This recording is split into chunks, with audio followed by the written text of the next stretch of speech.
新嫂子也太不像话了，她那2个弟弟也是不知礼数的，果然商人家出来的，没啥教养。别瞎说，我们大哥根本没同意，林家的昨日才寻上门，也没拜堂成亲，怎么就成新嫂子了？再说了，大哥非思绪表姐不娶，那女人想当我们嫂子，也得掂量掂量她几斤几两。反正我就想思绪表姐当我大嫂，一个死了爹娘的商户女根本不配。哎，嘘！昨晚啊，我偷偷听到了爹和娘在小声商议，说商户不好听，但做生意的人家银钱多嘛。你看看新嫂子昨天乘坐来的驴车多气派，驴是没马值钱，但有2头驴呢。有了驴车，村子里的人还不得处处巴结我们家？得了吧，那女人估计也就驴车有些用。你看他们姐弟3人穿的用的又破又烂，哪里像有银钱的样子啊？娘昨天也这样说啦，但爹说这还不是因为兵乱金陵郡失守吗？仓促逃难出城，光路上就耗费了几个月，想不破烂也不可能。但爹还说了，烂船还有3斤钉，做生意的商户人家哪怕逃难，手上的银钱也要比庄户人家多嘞。林润润，没大没小，要叫姐姐林安安。话一出口，茅草屋里的一大两小顿时齐齐愣住，看来他们仨穿了。姐，是你就好，我真怕我和哥穿来了，你没来。姐，你快试着想想有没有原主的记忆，我和哥一丁点都没有。他很努力地想了一圈，然后肯定地摇了摇头。没有，除了自己的记忆，没有原主的任何丁点记忆。没事，既然没有记忆，我们待会儿见机行事，多看多观察，少说话，尽量套他们的话。刚才外面的人说我是商户女，我们家是做生意的，还说金陵郡失守，我们这朝代的爹娘没了，估计是用了大力气在封城前将我们姐弟3送出城。听他们话语中的意思，2头驴的驴车非常难得，所以他们家一边嫌弃姐姐商户女的身份，一边又舍不得放弃这到嘴边的肥肉。既然我们是在这儿做生意的商户，爹娘有能力在战乱封城之前送3个子女出城，且置办了2头驴的驴车，他们无论本事还是钱财，应该都是厉害的。可能真如门外人所说，我们除了驴车这项固定资产外，还有其他银两。等离开此地之后，我们仔细找找。华国也才安稳了几10年而已，100年前百姓的日子苦不堪言。看我们穿的衣裳，应该是在古代，古代哪有好的？怕是还不如100年前的华国。他不怕吃苦受累，他只怕护不了姐姐。可惜了我们的养鸡场，足足1200只走地鸡啊！听到林安提起养鸡场，林润润顿时听到肚子咕噜咕噜的叫。要是我们置办的家当也跟着来就好了。林安、林泉无比赞同的点头。在2人点头的瞬间，神奇的一幕发生了，一座青翠山头出现在3人面前。在腰处的平地上，北方有3间仓房，最左侧是储存鸡蛋的房间，中间是存放玉米、大米、小米等口粮的地方，最右侧则是孵化小鸡仔的房间。北方和南方的中间地带有大概半亩约300-400平方的菜地，分成一块块大小不一的块状乡地。菜地旁边哗哗哗的水声，山涧处流淌下来的泉水到平缓的菜地旁汇集形成一处天然泉水池。在朝南处伫立着3间砖瓦房，2侧房屋里衣裳被褥、日常用品样样俱在，而旁边斜斜搭建的厨房小屋里，柴米油盐也是满满当当。一转念间，就见面前递过来一颗包好的茶叶蛋，以及一颗圆滚滚的新鲜西红柿。快吃！林安、林润润二话不说的大口大口吃了起来。3-5个茶叶蛋，一个大西红柿下肚，3人肚子终于没那么空了。又顺手从泉水池舀了3杯泉水试试效果，不知道是肚子饱了有力气，还是泉水真的发生了转变，反正3人现在精力十足。我们的养鸡场，我们置办的家当都跟过来了，太棒了！这是不是就是传说中穿越必备的空间啊？里面的东西能拿出来，亦能放回去。我刚用茅草试了一下，也能放进去拿出来，说明以后我们在这个朝代挣的银子、买的吃食、置办的家当，通通都能放进去。你说我们穿到哪个朝代了呀？林润润脑海中突然闪过一个名字。等等，思绪表姐，像不像我们昨天看的小说中的柳思绪？结合前面分析出的信息，一步步的全部对应上了。3人圆碌碌的黑亮眼眸逐渐睁大，嘴巴不自知的张开。老天，原来他们不是穿越到未知名朝代，而是穿书了。姐，你要是女主林润，我们连夜扛着驴车跑路。别急，别慌，稳住。刚他们说林家的昨日才寻上门，大哥没同意，也没拜堂成亲。从这句话上看，我们昨天才到，一切都来得及更改。身为当事人的林润润，反而是三人中心态最平稳平和的。他可不是原主，男主别想拿捏他。谁家新上门的感受到日上三竿啊？这知道的是要嫁进来当媳妇，不知道的还以为是直接当婆婆享福嘞。走吧，出去会会这一家子占便宜没够的极品。不要想着我将要嫁个什么东西，而是要让他们知道即将娶个啥玩意儿。姐，你就放心好了，我们有经验。别人家的新媳妇上门，哪个不是早早的起来伺候公婆、煮饭洒扫，恨不得把家里家外的活全包了，偏偏就他俊成来的娇气。长辈就是长辈，小辈就是小辈，小辈要伺候长辈，哪怕城里大户人家的小姐也是如此，别打量我们不知道。那是你们见识少，譬如说我们家吧，我姐从小娇生惯养，啥也不会，那别说伺候公婆了，不让公婆伺候她就不错了。顾灵、顾当震惊的倒抽一口凉气。哎，我就奇了怪了，难道在我们来之前，你家的活都不需要干？你的爹娘不需要人伺候？怎么我姐一来又要干活又要伺候你爹娘的？之前的人全死了吗？还是你爹娘不能动弹，需要人伺候啊？堂屋里传出来一声警示意味浓烈的咳嗽声。两位姑娘慎言，无媒无聘，也无拜堂成亲，怎么能和别人家的心腹相比呢？况且我和两个弟弟正准备告辞，以后大家还是桥归桥，路归路吧。桥归桥，路归路什么意思？世道乱得不成样子了，他们还敢主动提出离开，这是不要命了吗？同时响起两道开门声，他本能地朝院子门处看去。推门而入的男人修长挺拔，圆臂丰腰，胸膛厚实，另一只手拎着一串用草绳穿起的鲜鱼，足有5、6条之多。姐，这个男人不错。别想了，凤凰男不能要。堂屋内，柳荷花老太的脸上现出恐慌。儿呀，快过来！你说林家丫头是不是要走？老头子，你也快过来！这一门亲事虽说是林家和他那短命的小姑子顾红定下的，原本应该是顾红的儿子顾清止，但顾清止无家产无钱财，一无是处，哪能和他15岁就中了秀才的长子顾清礼相比？昨日我让你别安排柴房，你不听，现在好了。哎，我说安排柴房压压林家人，让他们知道将来谁做主，以及顺势敲打敲打他们，把带来的钱财别藏着掖着，以后是一家人，一个锅里吃饭，那些银钱当然得交给当家的保管。老头子你也是同意的，怎么现在全成了我的不是了？爹娘，别吵，依我之见，林氏女只是故意试探，无非是想引起我的重视罢了。婉儿说的对，昨天林家丫头目光恨不得粘在你身上，今天哪能说走就走，定是那啥使手段嘞。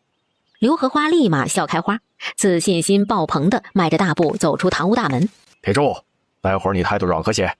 听到这个小名，顾清礼眉头又止不住的跳了跳。爹，你明知道我的心里只有思绪表妹，别的女子我都不要。刘思绪，我劝你想都别想。你舅母知晓我们家有银钱，开口便是20两银子的聘礼。你满村的打听打听，谁家娶媳妇要20两银子？爹，20两银子我会自己挣，我只要思绪表妹。反正娘会偷偷给他银子。哼，你有没有想过，这林氏女无需聘礼，且她姐弟逃难过来，所剩的余钱即便不多，也有10多两碎银子。这大山村最好的良田6、7两银子一亩，次田3、5两银子一亩。我们家10多口人才6亩良田9亩次田，就这还全是你姑姑带回来的银子置办下的。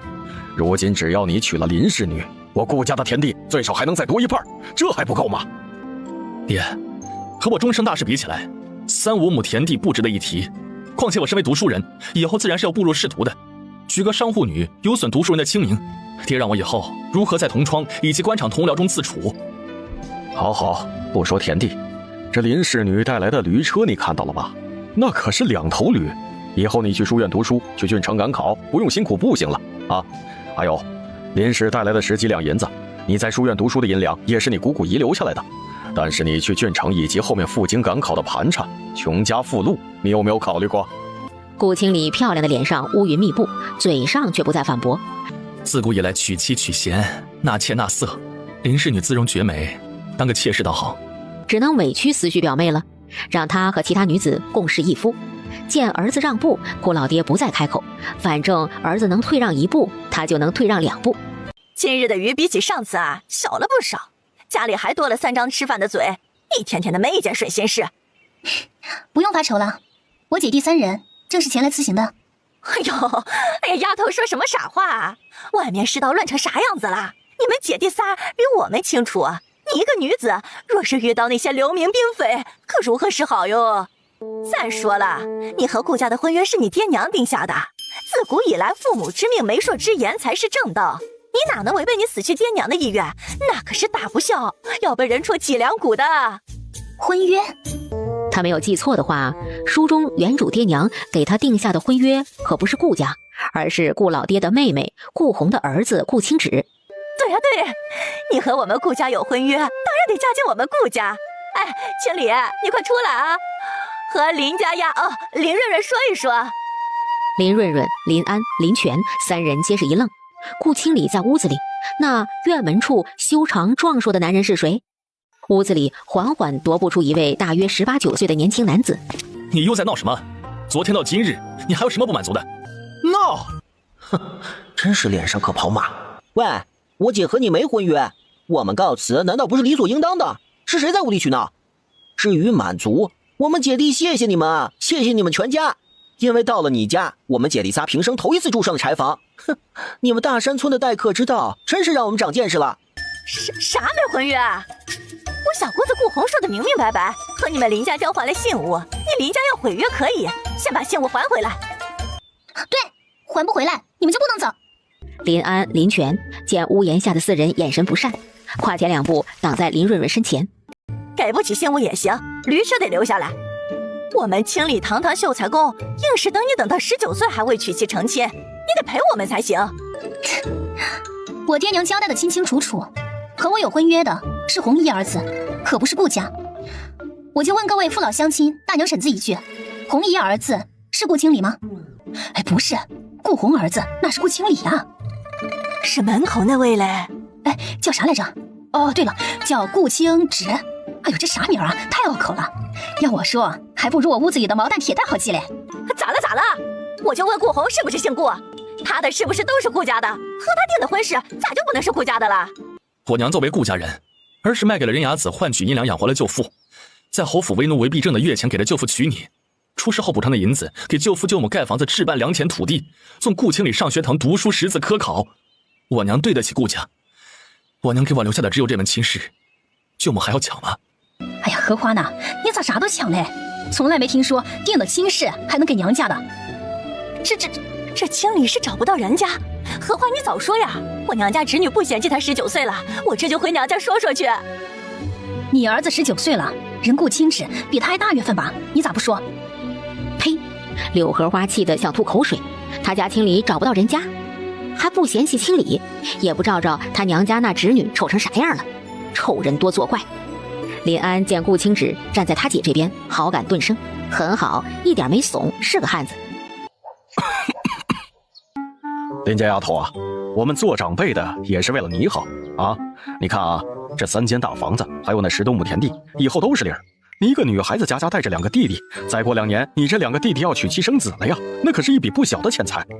你是个聪明人，知道怎么选择，对你弟弟最好。我知道，人不光得言而有信，还得孝顺，我不能违背我爹娘的意愿，你说是不是？这清理年纪轻轻就已经有功名在身了，以后为官做宰的话，你2个弟弟有个当官的姐夫，何等威风啊！到时啊，谁会嫌弃你林家商户的身份呢？我们自己不嫌弃就行。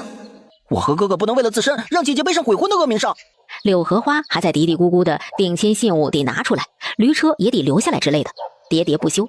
舅父一直说待我如同亲生儿子，现在我即将成亲，舅父舅母无需太破费，拿出个银钱置办个3、5桌酒席，宴请左邻右舍就行了。至于婚房，既然这3间正屋是我娘出的银子建造而成的，我也不多要，只要1间屋子给我就行。你这个破了相的煞星，克死你娘之后又来克我们一家，你娶妻凭啥让老娘出银子啊？还置办酒席宴请左邻右舍，你也不看看你几斤几两，不怕折寿啊？想着分房子，门儿都没有。老娘告诉你啊，这都是老娘的，以后都是我儿子的。你想要房子你就去自己盖，滚，都给我滚！你赶紧将那些破烂东西收拾收拾，带着这3个吃白食的滚出老娘家院子。顾清止对柳荷花的破口大骂不以为意，修长壮硕的身躯麻利钻进柴房旁边的低矮屋子里收拾东西去了。那个老婆子一直不承认婚事，喋喋不休地揪着定亲信物和驴车。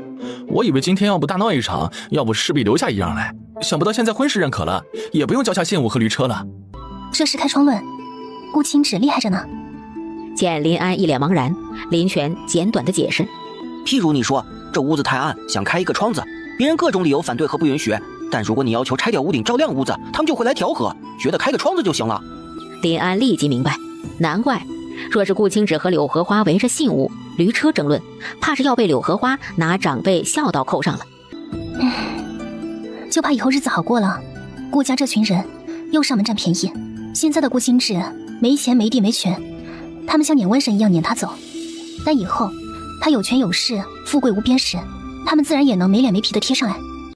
顾清旨很快出来了，他手上是有一个简简单单的小包袱。柳荷花瞥了一眼，哼了声后不屑地转移开目光。舅父常说清理等4个弟弟和顾灵、顾当2妹妹就是我的亲弟弟亲妹子，那以后清理步入官场，飞黄腾达之后，自然是要多多照顾我们才是。放屁！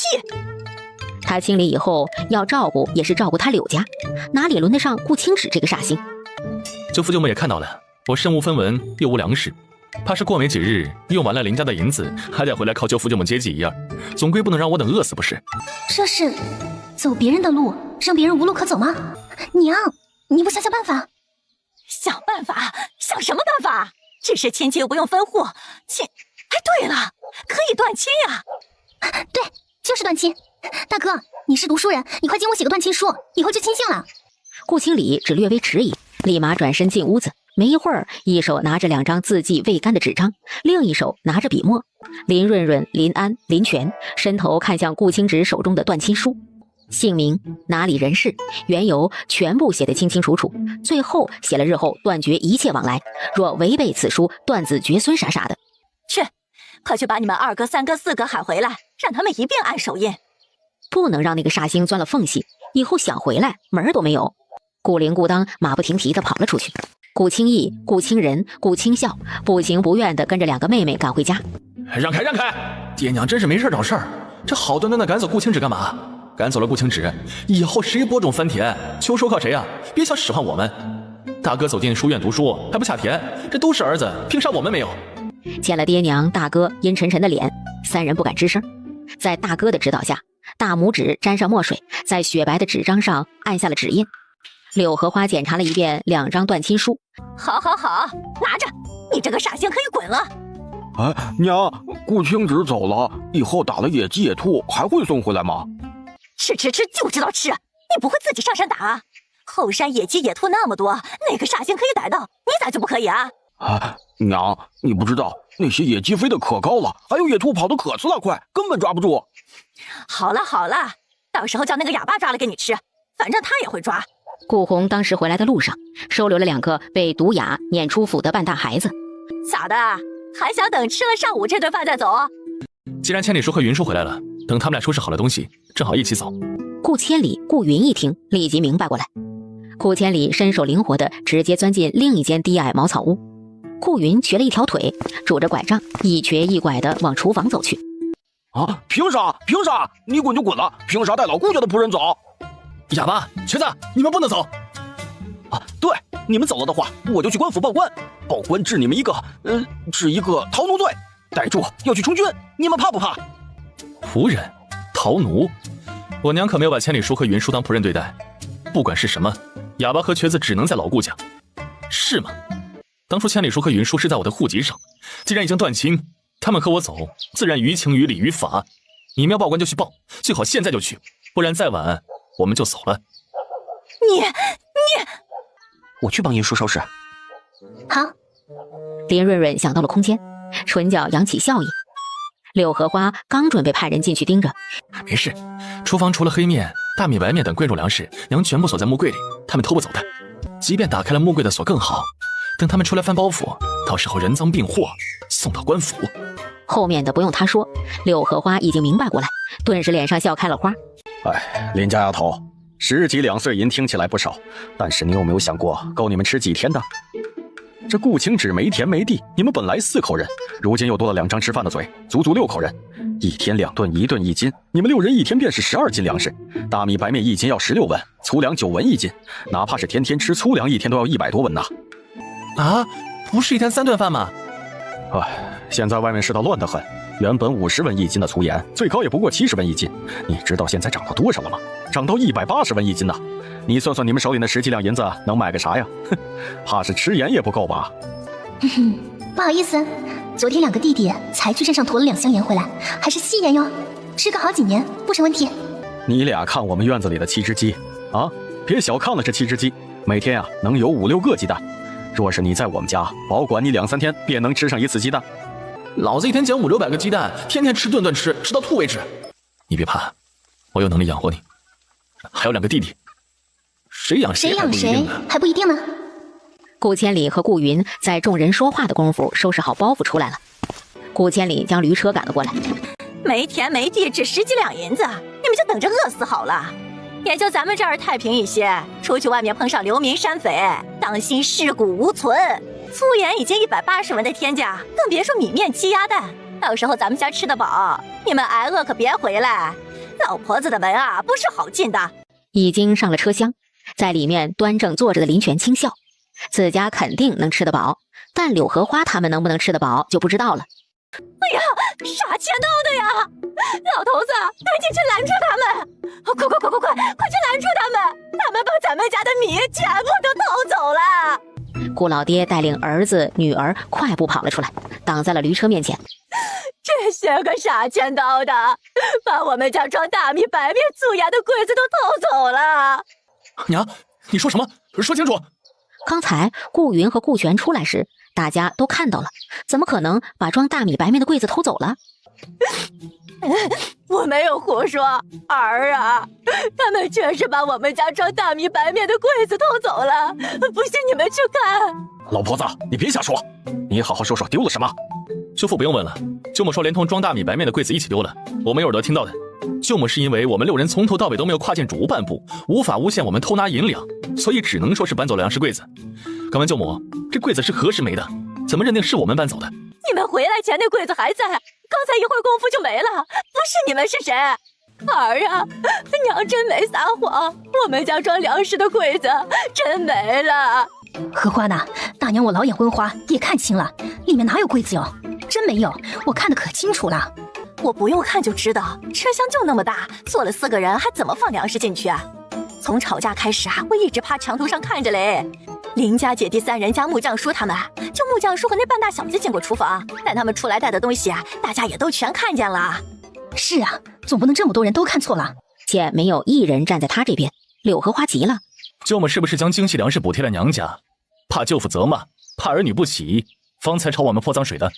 想来也是，舅母认为女子的东西皆是哥哥弟弟的，我娘的东西是舅父的，舅母家的东西自然就是柳家的，偷偷运回贴补娘家说得通。娘，你怎么能全部给娘家？我可是你女儿，我还没吃上呢。柳荷花有口难言，急得团团转，恨不得上前撕了顾青芷。你也别怪你娘，再过个3、5年，你嫁人能换取聘礼银子回来贴补娘家，成家生子后也得将夫家的东西偷偷运回贴补哥哥。不过你和顾当比较惨就是了，别人只需要1个、2个需要贴补，你们俩足足有4个，以后在夫家的日子必然不会好过的。我才不要，凭什么？就这样，在6人驾着驴车离开时，顾家哭诉声、打闹声响成一片，乱成一团。姐夫，啊，姐，你昨晚冻感冒了？林瑞瑞满脸黑线，2个直男弟弟啊，啥时候能有点眼力劲儿？你别在意，像是口误。好了，该有眼力见的人没有，不该有的却又极为敏锐。我觉得太快。我先出去下车。明明没做错事啊，怎么心虚了呢？啊，姐，我们现在怎么办？去哪里啊？大宁朝外面的世道乱得很，我们人生地不熟的，还是不要乱跑的好。那我们有空间在，石河目前不愁，要不要和他们一道啊？一起吧，我们3个人的武力值太弱，别说对付外面的流民匪徒，就是顾清理、柳荷花那样的，胜算估计也只有5-5开。林泉快速地望了眼自家姐姐，想不到啊，他姐的姻缘线原来在大宁国。我们提供食物，他们保我们平安，各取所需，很公平。林润润赞成，林安也赞成，最主要的是顾清芷对他姐好。顾经理身子单薄，肩不能扛，手不能提，和平盛世中还行，但是在这乱世中真是不行。这读书归读书，这起码的生存能力总该有吧？我觉得顾大哥就很好。你看，车门上挂着6条鱼，多肥多大呀！而且他一条都不留给那家人的做法，我举双手双脚赞成。你说错了，顾千里那样的，在和平盛世也不行。在和平盛世中，他就是妥妥的凤凰男，一点聪明心机全用在新晋人身上，不想着在外面挣。可能在外面也挣不到，只想着从新晋人身上压榨。姐姐，你说的对，这一下他们没了所有的大米白面，那一群人又得掰扯了。哎，他们的日子将要不好过喽，其中又属柳荷花日子最不好过。他们是以前日子过得太好，习惯了不劳而获，现在的日子才是他们本应当过的。正在闲聊着天的人，突然感到驴车停下来了，就见高高壮壮的顾千里向驴车后方速度特快地跑了过去。顾千里快速奔跑过去，是为了见一个姑娘。追上来相见的2个人也极为克制地各站一边，中间足足有半米多宽。2人静静地站着，半晌后，姑娘大颗大颗地落泪。这边的顾千里急了，手足无措的不知如何是好。随后想起什么，从怀中掏出一块碎布包裹的东西递了过去。姑娘没接，转身跑走了。失魂落魄的顾千里转身回来时，眼眶红红的。怪不得书中顾云逃离了大山村，顾千里却没跟着一起逃离。哎，这一别，千里叔和这位姑娘可能就再也见不到了。等我们安定下来了，可以让千里叔叔去提亲，这样也不至于错过。哪里容易？我们6人现在连个住处都没有。唉，小说中经常出现那句话怎么说来着？哦，对了，一身清贫怎敢入繁华，两袖清风怎敢误佳人。我们来看一下收货吧。柜子门上有把锁，但他们的空间他们做主，轻松用意念打开。柜子分为上下3层，下层占了一半空间，是2大布袋白面，中间层是2个小些的布袋，一袋是大米，大约20来斤，一袋是包谷面，最上面一层是3个小袋子，一袋10多斤的红豆，一袋10多斤的绿豆，以及10来斤的粗盐和一个油纸包着的红糖。哇，看不出来，这顾经理家的存库还怪多了。怪不得顾老爹一直要强调他那10几亩的田地，别人家顿顿野菜糊糊，他们家除了吃黑面馒头，还能存下上百斤的白面，没那10几亩的田地怎么可能嘛？这里的每样东西在村子里都是好东西，难怪柳荷花心疼到一把鼻涕一把泪的。平时饱饭都不舍得给做活的顾千里3人吃饱，一下子丢了精细粮食，能不哭天摸地的吗？啊，对了姐，这么多东西怎么拿出来啊？姐，你别告诉我你不准备拿出来，要靠自己的努力挣银子买粮食啊？你看看我像不像傻的？李安松了口气，喜笑颜开的将头摇成拨浪鼓。况且啊，你看看你和小弟，又不是之前的1.8几大高个儿，身强体壮，孔武有力的样子，现在的你俩就是2个面黄肌瘦、营养不良的半大孩子，还不得吃些营养的，好好补补。这年头不长得壮壮的，一旦兵乱，只有等死的份儿。既然决定了一起，这些食物自然要拿出来一起吃。顾大哥是瞒不住的，我觉得也没有必要瞒着他。至于千里叔和云叔，不用明说，即便哪天他们发现异常也没事。一来他们俩品行好，不会出卖我们；二来他们也说不出去。好，那就这样决定了。姐，到时由你单独和顾大哥说。被委以重任的林润润无语了。至于千里叔和云叔找个什么理由，那就是顾大哥的事了。终于有个省事儿的。至于挣银子、种田，我们在半山上养鸡，只会种菜地上有的品种。水稻的话，秧苗和野菜分不清，小麦、幼苗和韭菜偶尔都能弄错。别说没田，就是有田也不适合我们。我们在华国都是养鸡挣钱，在大明朝完全也可以养鸡挣钱呐，这是老本行，我们仨都熟。首先得有块地，其次这块地得属于我们，最后这块地还要特别大才行。那就去收购甘蔗制糖。我记得白糖比红糖值钱吧？只有富贵人家和当官的才能吃得起白糖，那我们直接做白糖就好了。哥，这儿是北方，冬天要睡炕，下很大很大雪的北方，你在哪儿去收甘蔗呀？林润润突然想到菜地上那半箱甜菜。当大半个时辰后，驴车到达目的地，再次停了下来。林润润、林安、林泉下车看到面前的景象时惊呆了，眼前是一望无际的黑黄土地，上面杂草丛生，高处比人还高，最后方是高高的大山。林润润前后左右看了好几遍，满意的不得了。这个地方独立又安全，太适合养鸡了。这块地属于我们不？属于你。我娘私下给我留了一部分钱财，有让舅父怎么发现。前些年我大了后也会偷偷去南阳郡倒腾一些买卖，存下了笔银子，勉强购买下这里了。等把你安顿好，带我去安阳城，这块地当做娶你的聘礼，可以吗？老天，还有男人主动提起聘礼的。我娘留在里面的还有玉簪子和玉手镯，我担心卖了以后买不到成色那么好的，就留了起来。金的和银的都卖了，你放心，我会挣银子，以后买了再补上，你别嫌弃。不嫌弃。一旁的林安、林泉更是满意的不得了。要知道，换成顾清理那一大家子的话，别说主动出聘礼，极有可能再打他们手上10几两碎银子的家当。啊，姐，你过来。待林润润过来后，小声说道：“姐，他将家底透露给我们了，正好你也趁这个机会透露给他。还有这块土地啊，至少上1000亩，就算荒地不值钱，也太多了吧？我觉得要不放你和顾大哥两人的名下。”对。好。林润润走到顾清芷面前，将林安、林泉的意见说了，又道：“我有个事要和你说，不过要在不能被千里叔和云叔看到的地方。”好，跟我来。林润润连忙跟上，绕过高过人的茅草和密实的野草，眼前竟然出现了一座小小的茅草屋。舅父舅母不是宽厚之人，我和千里叔、云叔经常饿肚子，打猎捕鱼时偶然发现这块荒地，便在这建了这座茅草屋。你看，屋子前的黑坑是我们打猎捕鱼后烤了吃，烧火留下的。蛮聪明的嘛，怪不得你们身体比那一大家子壮实。若不是千里叔学会了打猎的本领，又教会了我们3人即便是没有饿死，怕是身体也拖垮了。以前的过去了，给你看样东西，以后再也不会饿肚子了。将柳荷花厨房中的柜子拿出，摆放在堂屋中，简短说了一下空间里有什么东西以及用处。只有我们4人知道，不是不信任千里叔和云叔，而是这样的宝物越少人知道越好。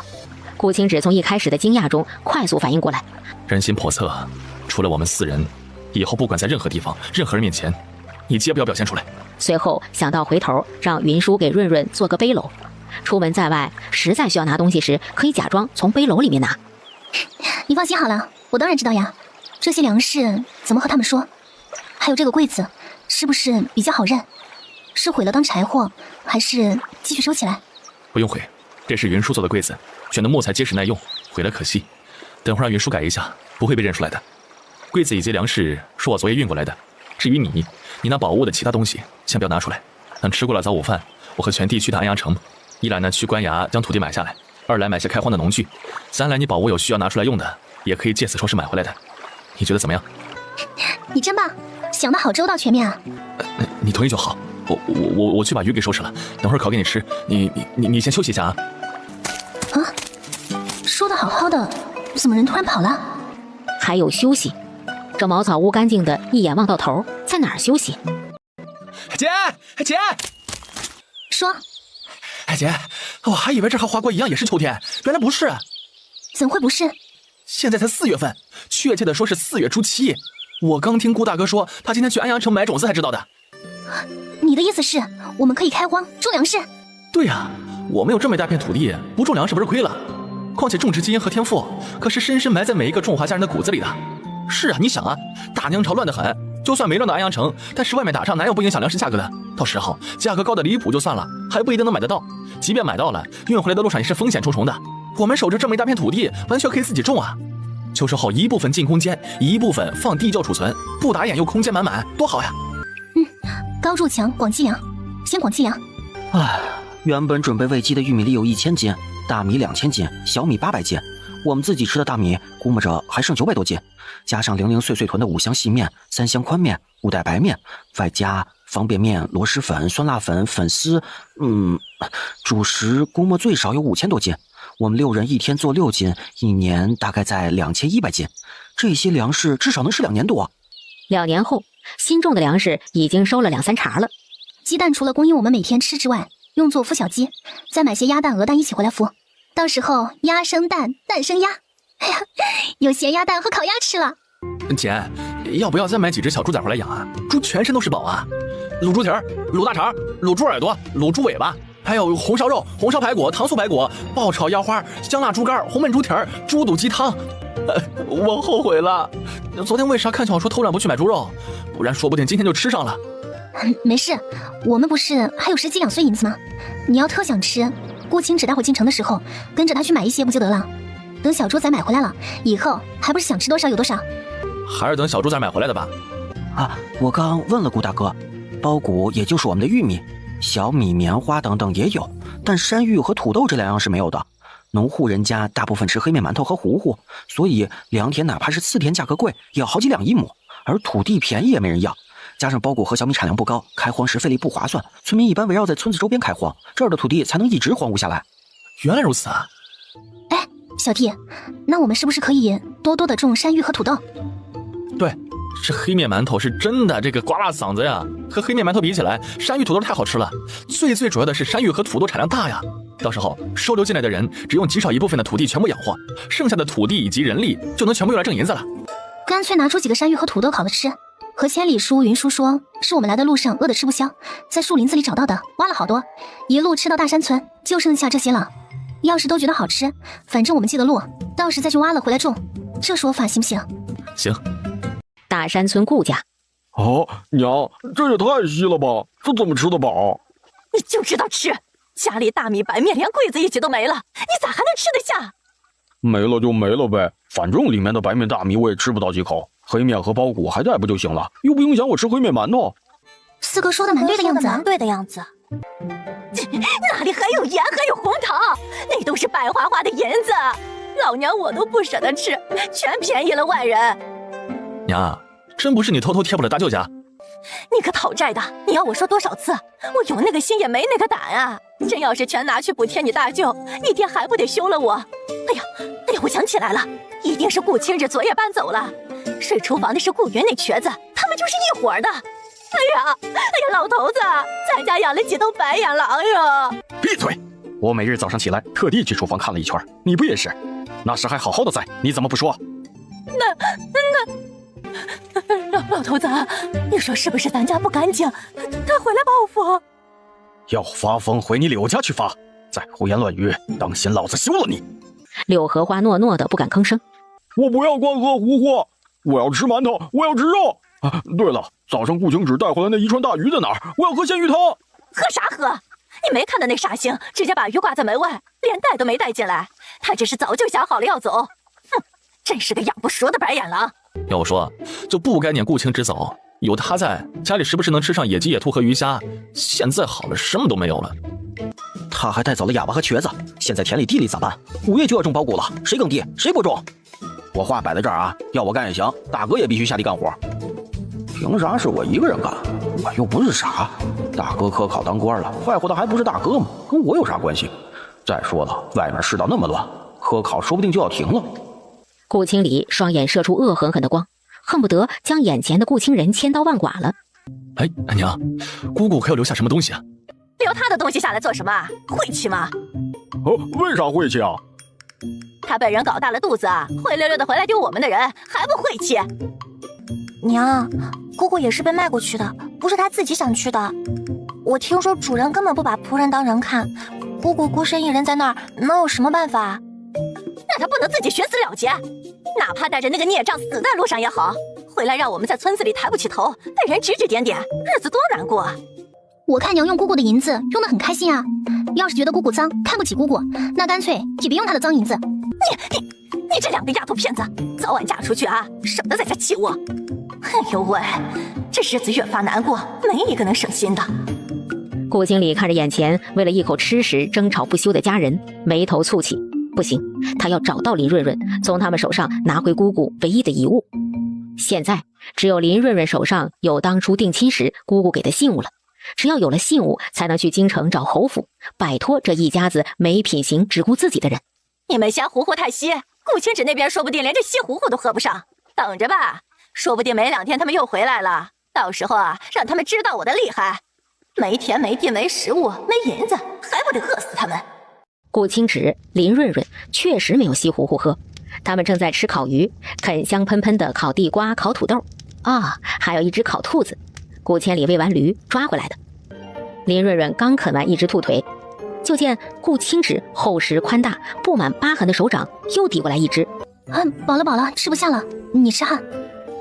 你别在意，本该你一人吃的。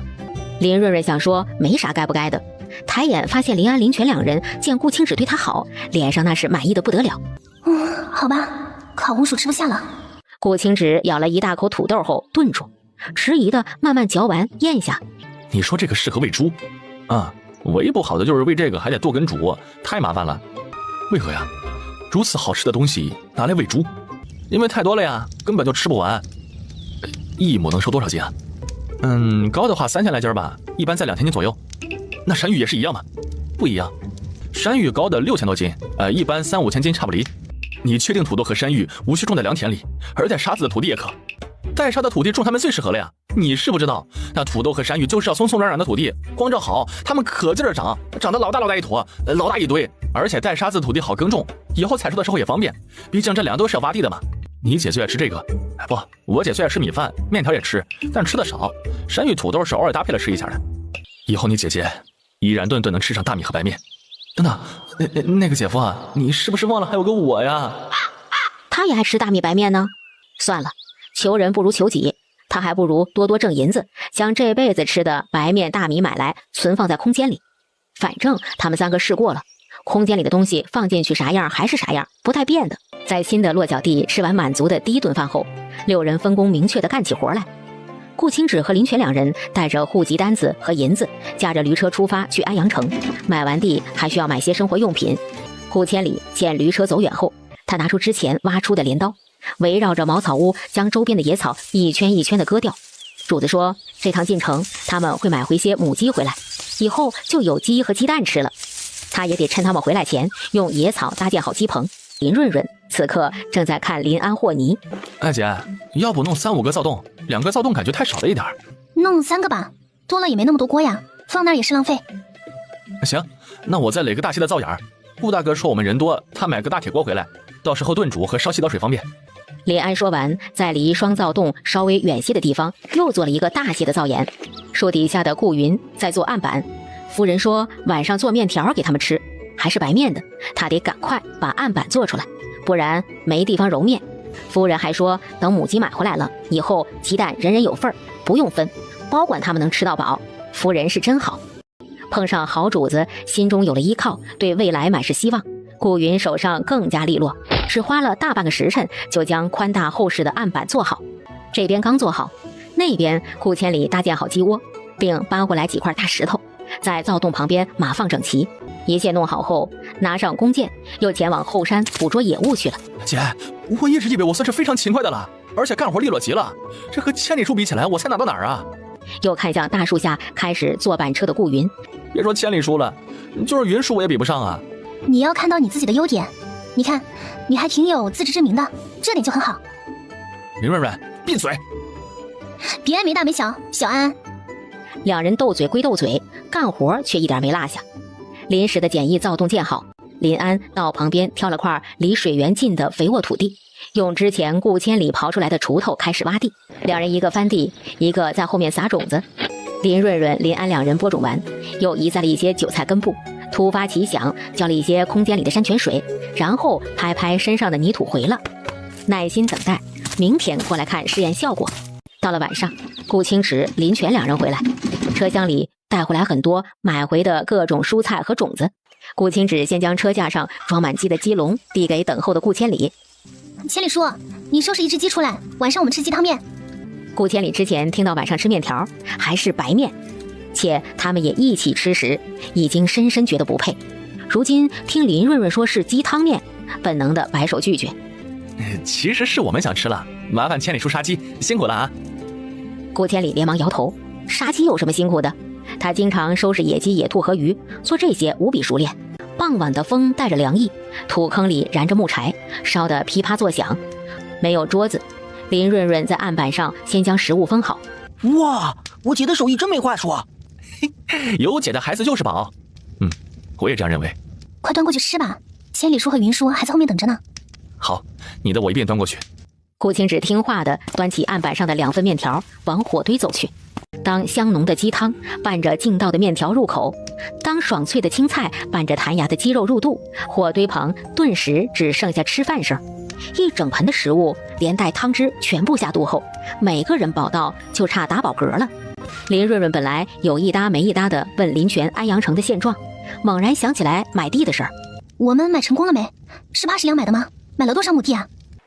姐，不但成功了，还比预计的银两少。咋了？顾大哥认识冠牙的人，给抹了零头。我才知道这片土地一眼望不到头，也是有原因的，好几千亩呢，当然望不到头。你们别看这皇帝在这儿没啥用，要是真要买，官府那些衙役一个一个把这当做金疙瘩似的，50两银子只能买到其中的1000亩，剩下的免谈。然后呢？后来顾大哥和师爷说借一步说话，说50两买地，另外出10两银子归师爷一个人，10两银子给各位衙役兄弟喝茶，当交个朋友。哎，师爷顿时笑眯了眼，将顾大哥好一顿夸。那些衙役和顾大哥更是称兄道弟起来，写地契的时候更是大手一挥，直接将河湾内一直到后山处全归我们了。现在只花了70两就买下了这片地，你们说顾大哥厉不厉害？也就是说，河流环绕的地方一直到后面大山处全部是我们的，那得多大呀？厉害，终于能放心的开荒种田了，还能挑选地方盖房屋。盖房子？茅草屋现在还好，冬天大雪天气你身子弱，吃不消，入冬前需要把房子盖好。哎，顾大哥，你是怎么想到这法子的呀？朝廷无能，官员腐败，清流官员要不辞官归田，要不被迫害致死，外面又连年战乱，免不了生。安阳城官员的俸禄怕是许久未曾发下来了，所以他们见有人置办田地，心底自是喜悦的，但是为了私利，又会格外刁难。得到了他们想要的，这刁难便不复存在了。谁说带兵打仗的将军只是粗鲁的武夫？哎，顾大哥，以后我就跟着你混了。好。哎，哥姐，看书时我只知道大明朝混乱，但没想到外面已经乱成了那样。有多吓人？多吓人呐！哎，没有法纪，没有秩序，甚至也没有规则，谁拳头硬，谁力气大，谁人数多，便能称王称霸。有没有具体点的？街头无故被拖进巷子的美貌妇人，她夫君在一旁苦苦哀求，被踢倒在地，死死压住。那些小商贩被抢了东西不敢追，道路两旁隔几步便是饿得瘦骨嶙峋的人抱着孩子乞讨，每个人都是行色匆匆。而官衙里面的衙役东倒西歪，白日里便是喝酒摇头子作乐，酒楼里取笑声不断，布庄里粗布堆成山，绫罗绸缎倒是卖得很好。听完林泉说的，林瑞瑞和林安垂下眼帘，半晌同样叹了口气。外面的我们管不了，我们能做的就是强大自身。山芋用藤子杆插就行，估摸菜地里的只能种几10、20亩，5月前必须种下，加上翻土栽种的时间，重新育苗恐怕是来不及了。土豆切块，每块上面要有芽眼。菜地里的土豆估摸10亩够呛。1亩山芋的产量够3、5个人吃，10亩是300-500人，扣除老者、孩童、生产的妇人这些，我们这儿正值壮年的劳动力最少保持在3、500人用起来才方便。这最少也要种个100亩地才放心呐，30亩太少了点儿。林润润听得啧舌。天刚蒙蒙亮，林润润3人就醒了。啊，姐，你醒了没？我们能过来不？醒了，过来吧。啊，姐，你快看空间。云里雾里的林润润照做，空间里和昨天早上没有什么两样。有什么问题吗？看什么？哎姐，你仔细看看，西瓜、香瓜、丝瓜，还有黄瓜、西红柿，绿叶菜就别看了，那个看不出来啥。林润润跟着指示又仔细看，昨天还是又小又青的西红柿，今日已经红艳艳的鲜红欲滴，而昨日的红艳艳，今日已经成了种子，掉落在了菜地里。这是加速了？不光是菜地里的，就连鸡也是。昨天早上收获大概是500-600个鸡蛋，今天早上直接收获了1000个左右。扣除昨天拿出来的鸡和空间里的100多只公鸡，也就是说，剩下没开窝的鸡在一夜之间全开窝了。那我们要加快吃鸡蛋，不然坏了多可惜啊！我看过了，鸡蛋没有坏，粮食什么的通通没区别。孵的小鸡仔儿一夜之间倒是长大了不少，所以我估计没有生命的东西保持原样不腐不烂，而有生命的东西则会加速生长。哎妈呀，幸好空间我们不能进去，不然一夜老了好多岁，多亏啊！成熟加速了的话，那我们种子的问题就迎刃而解了。只要人力跟得上，想种多少亩就能种多少亩。而鸡鸭鹅蛋可以在空间孵化后拿出来，生出的幼崽放在里面养个一段时间再拿出来，是不是也行？要是空间不限制活物数量的话，倒是可以。不过，就算限制数量，我们可以将成长的鸡鸭鹅幼崽挪出一部分，放猪牛羊等成长周期长的在里面。走，去问千里说，我们一天能耕出多少亩地来？我来吧。火生好了，我不会做饭，锅里放的是小米，你看行吗？林润润揭开木头的锅盖，看了眼大铁锅，小米多，水也多，很好。今天一天的量怕是够了。行啊，水和米的比例非常好。不过单喝小米粥不顶饿，我再烙几张鸡蛋饼搭配了吃。眼前的人甜甜笑着的认可，顾清直只觉得心底暖乎乎一片。千里说，有个问题想请教你。顾千里停下搬石头的手，站直身子看了过去。我们想问一下，你一天能耕多少地啊？那我们这样的一天又能耕多少地啊？顾千里嗓子坏了，说不出来话，但是可以比划。他手指了指自己，伸出一个食指，又伸出一个小拇指。啊，1亩半！那边顾千里笑着点头，又指了指林安，想了想，只伸出一个小拇指。啊，我们才能耕半亩地，这也太少了吧？姐姐身子弱，耕地是体力活，不能让她去做。云舒这腿脚也不好，也不能让她做耕田的体力活。况且姐姐要负责6人的1日3餐，云舒做木活，2个人的活都不可或缺。耕地还只是第一步，后面还要播种、移苗、栽种。我们人少，时间不一定来得及，何况别的还得等。花生的播种时间等不了了。顾千里笑着朝2头驴指了指，伸出3根手指比了比。千里说，你是说1头驴1天耕3亩，还是2头驴3亩啊？顾千里先伸出1根手指，又伸出3根手指比划。林安、林泉2人明白了，1头驴1天3亩地。这样的话，2头驴1天就是6亩地。关键是驴拉犁耕地的话，人只要在后面长犁就行，和耕田地比起来轻松多了。他们俩的力气就行。这样腾出顾千里和顾清直2个人，就能在后面播种或者移栽山芋苗。山芋苗和土豆块，1人1天能种1亩地左右，不算多。不过只要耕地好了，我们4个人可以同时栽种，应该来得及。播种要挖个小坑，还要弯腰撒种子，然后盖土。3个人配合快的话，1天最多也就2、3亩地。就这还得一下子占用3个人，都很耗费时间的。手上的活放一放，洗洗手，来吃早饭啦。顾云、顾千里洗了手过来，原本还奇怪为何要洗手，看到油润金黄的鸡蛋饼时，终于明白了。每人1个厚实的鸡蛋饼，差不多大小。没有因为他们俩是下人而没有，也没有因为他们是下人而分量少。千里说，云舒，你快拿来吃啊！顾千里、顾云方才反应过来，一时不知道是该拿了就吃，还是谨守下人的本分。昨天带回来的鸡早上生了50多个鸡蛋。见夫人问话，顾千里连忙点头。你看，鸡蛋又不卖，今天开始你们要下地干活，营养也不能少，吃饱吃好才有力气干活呀。天气渐渐转热，鸡蛋放坏了多可惜啊，当然要放在肚子里才是，对不对？顾千里本能的点头，随后又猛地摇头。他用手比划道，可以给主子们吃，可以留着明天吃。不用让，50多个鸡蛋呢，6个人人人有份，也不用留，明天还有明天的量。千里说，云说，你们也就现在觉得鸡蛋金贵，等炒鸡蛋、蒸鸡蛋、煎鸡蛋、茶叶蛋和炸鸡蛋、水煮蛋、荷包蛋以及鸡蛋糕、鸡蛋饼、鸡蛋卷通通来一遍，那时候你们甚至都想不起来吃它。顾千里、顾云听到后，首先想到的是鸡蛋有这么多种吃法。不过经林润润、林安一说，2人不再畏怯，端起大碗的小米粥，拿上鸡蛋饼，走到茅草屋前的空地上蹲着吃。顾云做的木桌已经成型，只是木桌1天切数好几次，他要打磨的光滑些。林润润也端着碗，不过他是坐在一块平滑的大石头上，听着2个弟弟和顾清芷聊耕种的事儿。一想到播种时间不够，我就好无力呀。有种我年龄很老了，还用扁担挑水，顶着大太阳去菜地里给小菜苗浇水，一遍一遍又一遍，好不容易全部浇了，结果发现是别人家地的无力感，你们懂不懂啊？林润润爆笑出声，顾清芷看了过来，眉眼也带着笑意。你说说，至少上百亩地，你没有这种无力感，谁能有办法解决啊？我有办法解决。姐，你也要下地？这半亩的菜地你都懒得动弹了，这可比菜地大多了啊！你不用下地。你忘了我之前买的手拉犁？林安和林泉同时想了起来。你俩当初嫌菜地太小，用起来麻烦，又觉得人力拉太累不轻松，但是现在不同了呀，我们有2头驴，完全可以用驴来拉。对于驴来说，说不定更轻松呢。人力1天号称能耕种5、6亩地，换成驴的话，不说多，起码也不会少吧。我看那个机器除了下面的犁没法自己做，剩下的框架完全可以让云舒用木头的做出来。林安张了张嘴，他竟然觉得他姐说的很对的样子。林泉已经完全反应过来，认为非常可行。还有那个玉米扎眼播种器，一次能装3斤种子，拿着不累手，日播5亩地，同时还能播种花生、黄豆、红豆、绿豆、豌豆、豆角，这么多别人辛苦智慧结晶、省时省力的东西，你们忘啦？感谢我爱花钱买新鲜事物的姐姐。姐，你是最棒的姐姐。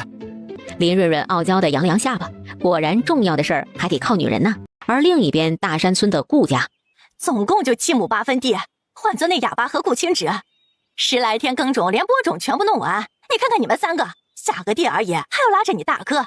你大哥那手是握锄头的手吗？那是握笔杆子写字的手。去，快去干活，不干完活回来就没吃的。天天顿顿都是稀的，手脚没力气怎么干活呀？吃还不如不吃呢。边上大哥是握笔杆子写字的手，我们叫握锄头。顾铃顾当是女娃子没啥用，我们同事儿子为啥不能读书啊？当初姑姑也是教了你识字的，你自己贪玩不上进，最终才决定让我去书院读书的。好，就你上进，我们何该下地？不下地就滚蛋！看看哪家能有10几亩良田养着你们。几人顿时噤若寒蝉。真不该让那顾青芷那傻仙走远了。要是同在大山村，让你们看看他们每天吃的什么，你们就不会不知好歹了。说不定顿顿有肉嘞。切，做梦呢吧？还吃肉？拿什么吃肉？顾青芷和那个哑巴会打猎，有肉吃不是很正常？他打回来的猎物，我们没拿去卖银子，是因为我们家地多，不贪图那点银子。你看看他连黑面糊糊也吃不上吃，那还舍得吃野兔不？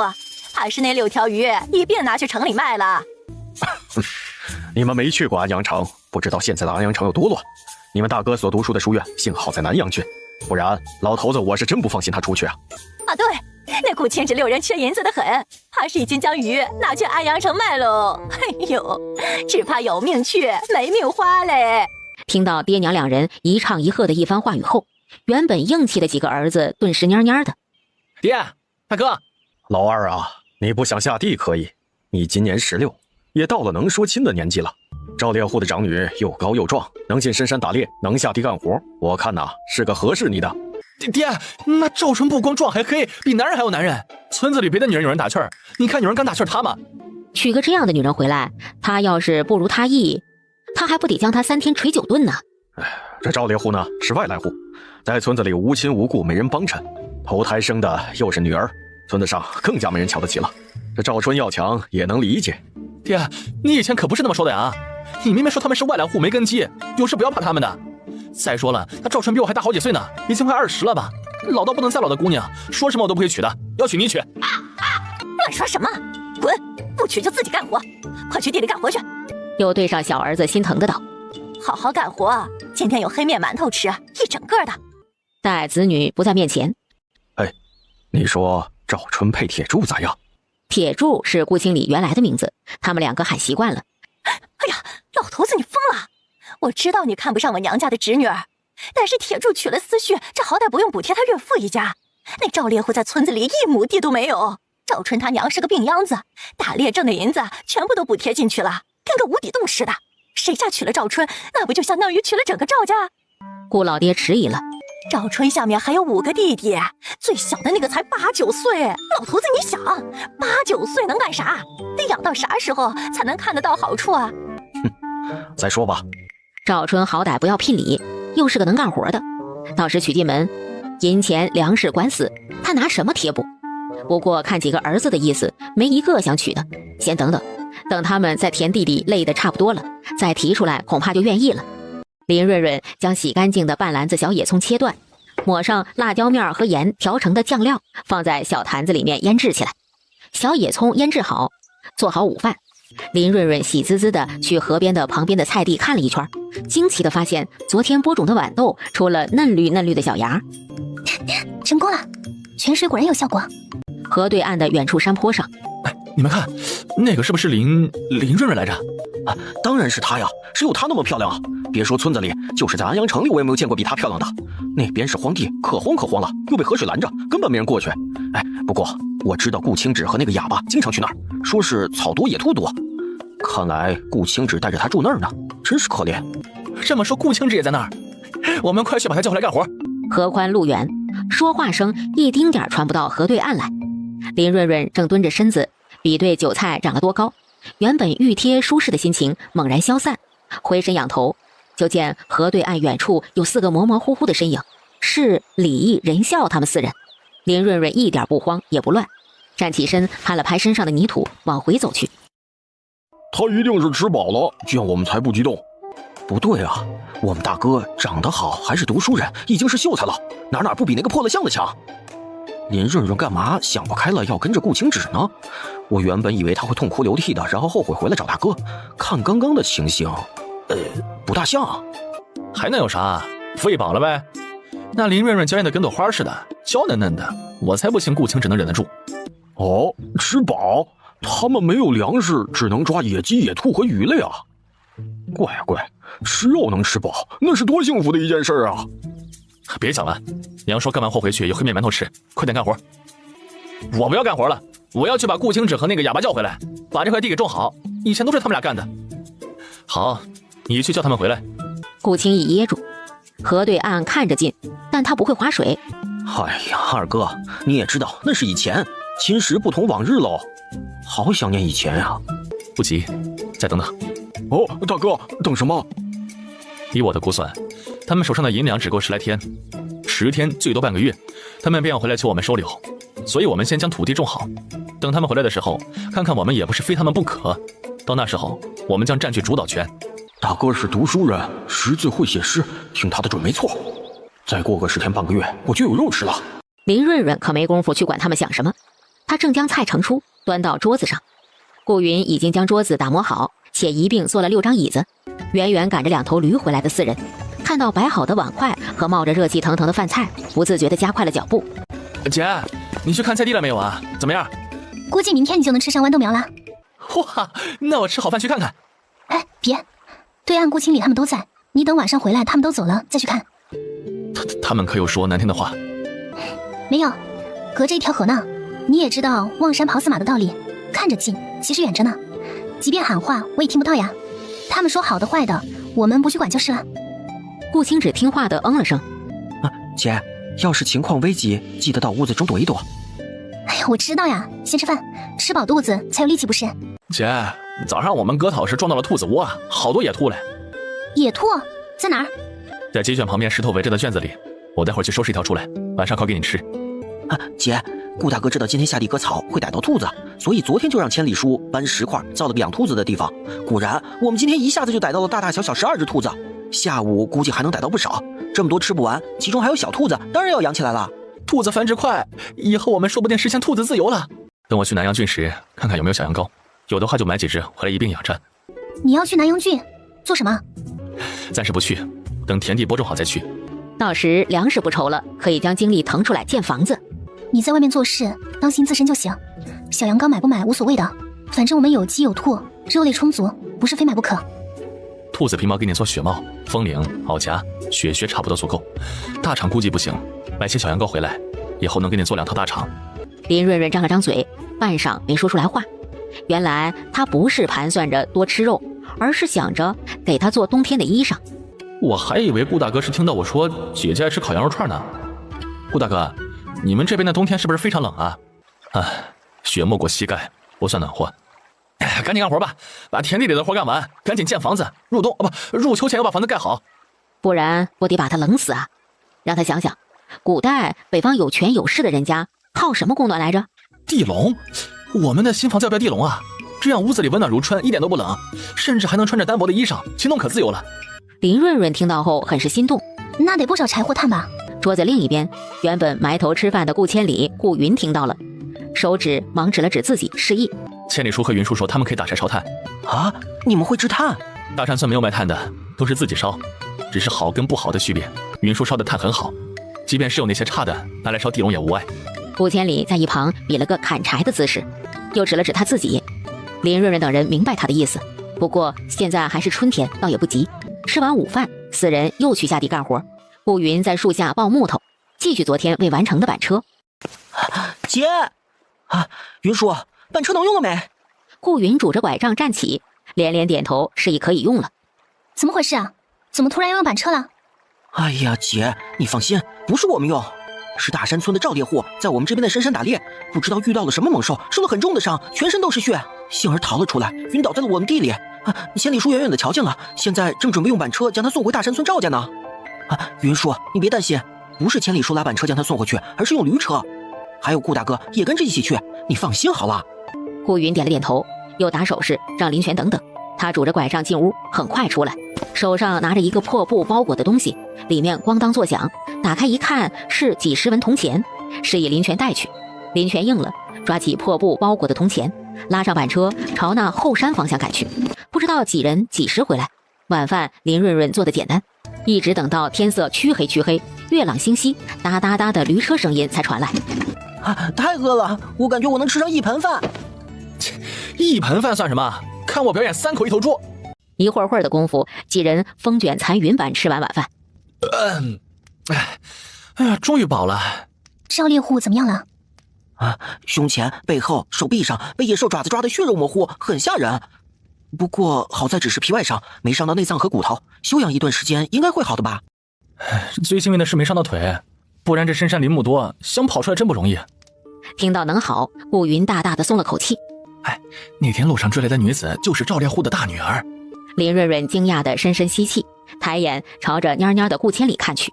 难怪那顾清止、顾云也是因为顾千里的原因，才对赵烈户格外的重视吗？赵大叔属于是大山村的外来户，无田无地，靠打猎为生。他为人仗义，前些年看我们3人食不果腹，日子艰苦，暗中教了千里出打猎的本事。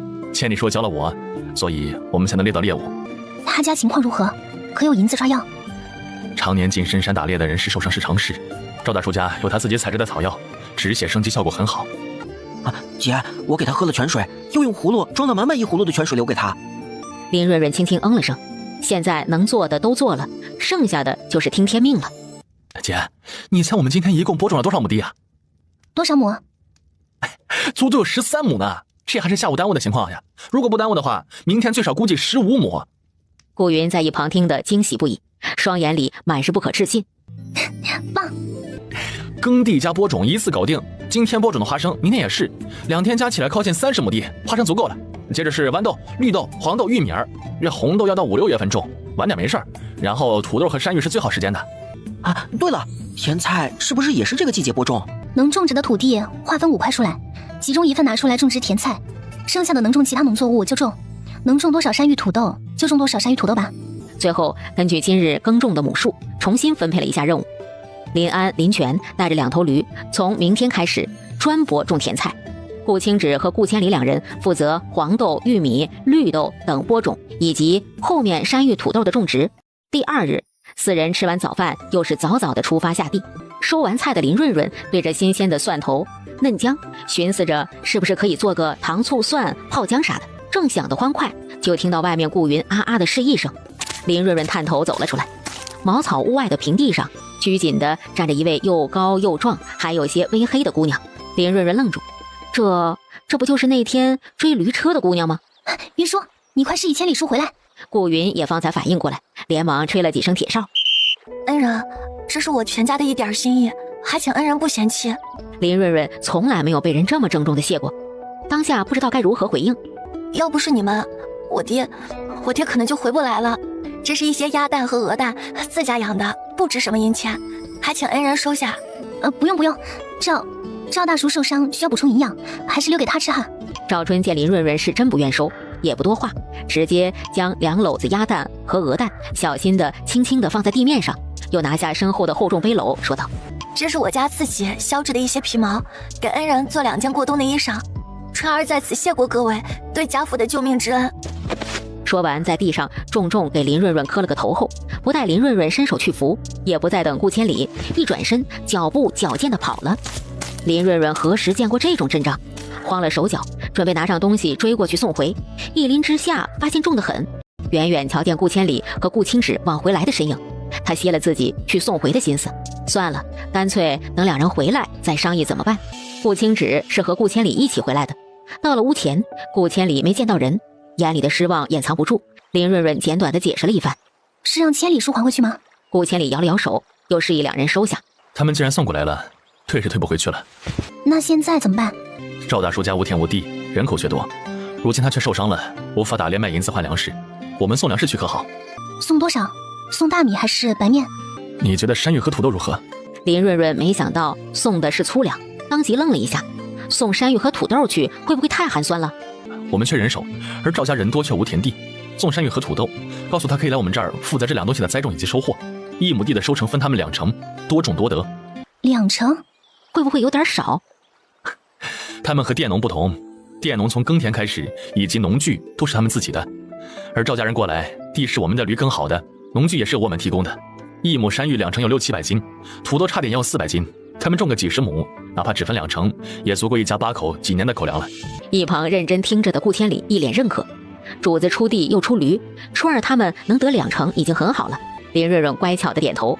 现在这个季节，山芋和土豆存放的时间不能太长，你俩先送一部分去，后面不管他们愿不愿意前来栽种，都会再给他们送一批。顾千里先一步点头，神色喜悦极了。要不现在就去？好。墨色眸子看向林润润，欲言又止。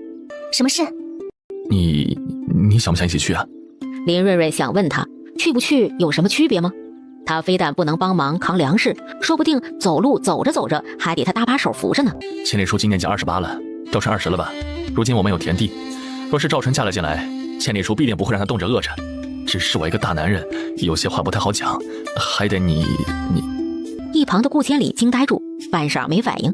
顾云脸上的笑容扩大，千里叔和云叔落的是奴籍，这些事儿以后归你做主，辛苦你了。不辛苦，一点也不辛苦。顾千里开心的不知如何是好，还是顾云反应快，去将板车拉到屋子前空地上。顾清芷去堂屋扛出了一袋子山芋和土豆，顾千里拉着板车在前，顾清芷护着林润润在后，一行3人朝着大山村赵家走去。春儿，娘不饿，喝点野菜汤就行了。你把这野菜糊糊端给你爹吃。娘，你身体本来就不好，光喝野菜汤的哪行啊？爹受伤了，这不是还有我吗？我也能去山里打猎。瞎说，山里危险，只要有口吃的，能不去就不去。破旧的屋子不隔音，屋子里的对话，屋外的3人听得清清楚楚。一会儿，抹着眼泪的赵春推开苞米杆子做的门，抬头看见门口的3人。娘，顾清芷和他娘子来了。快进来，快进来坐。春儿早上才送去的谢礼，你们别嫌少啊。要是送谢礼回来，待会儿我就让春儿老下儿再送回去。没有，那么多谢礼我们全留着呢。大娘放心好了，没送回来。那是谢你们救了我们当家的，也别整回礼啊。不是回礼，板车上的食物是我们在野外发现的，可好吃了，那一大片多得很，我们也吃不完，想着给你们送一些过来尝尝。不花银钱的东西，大娘就别跟我们客气了哈。听到不需要花银子买，赵大娘稍稍放了些心。这也太多了，留一半下来就行了，余下的你们带回去吃。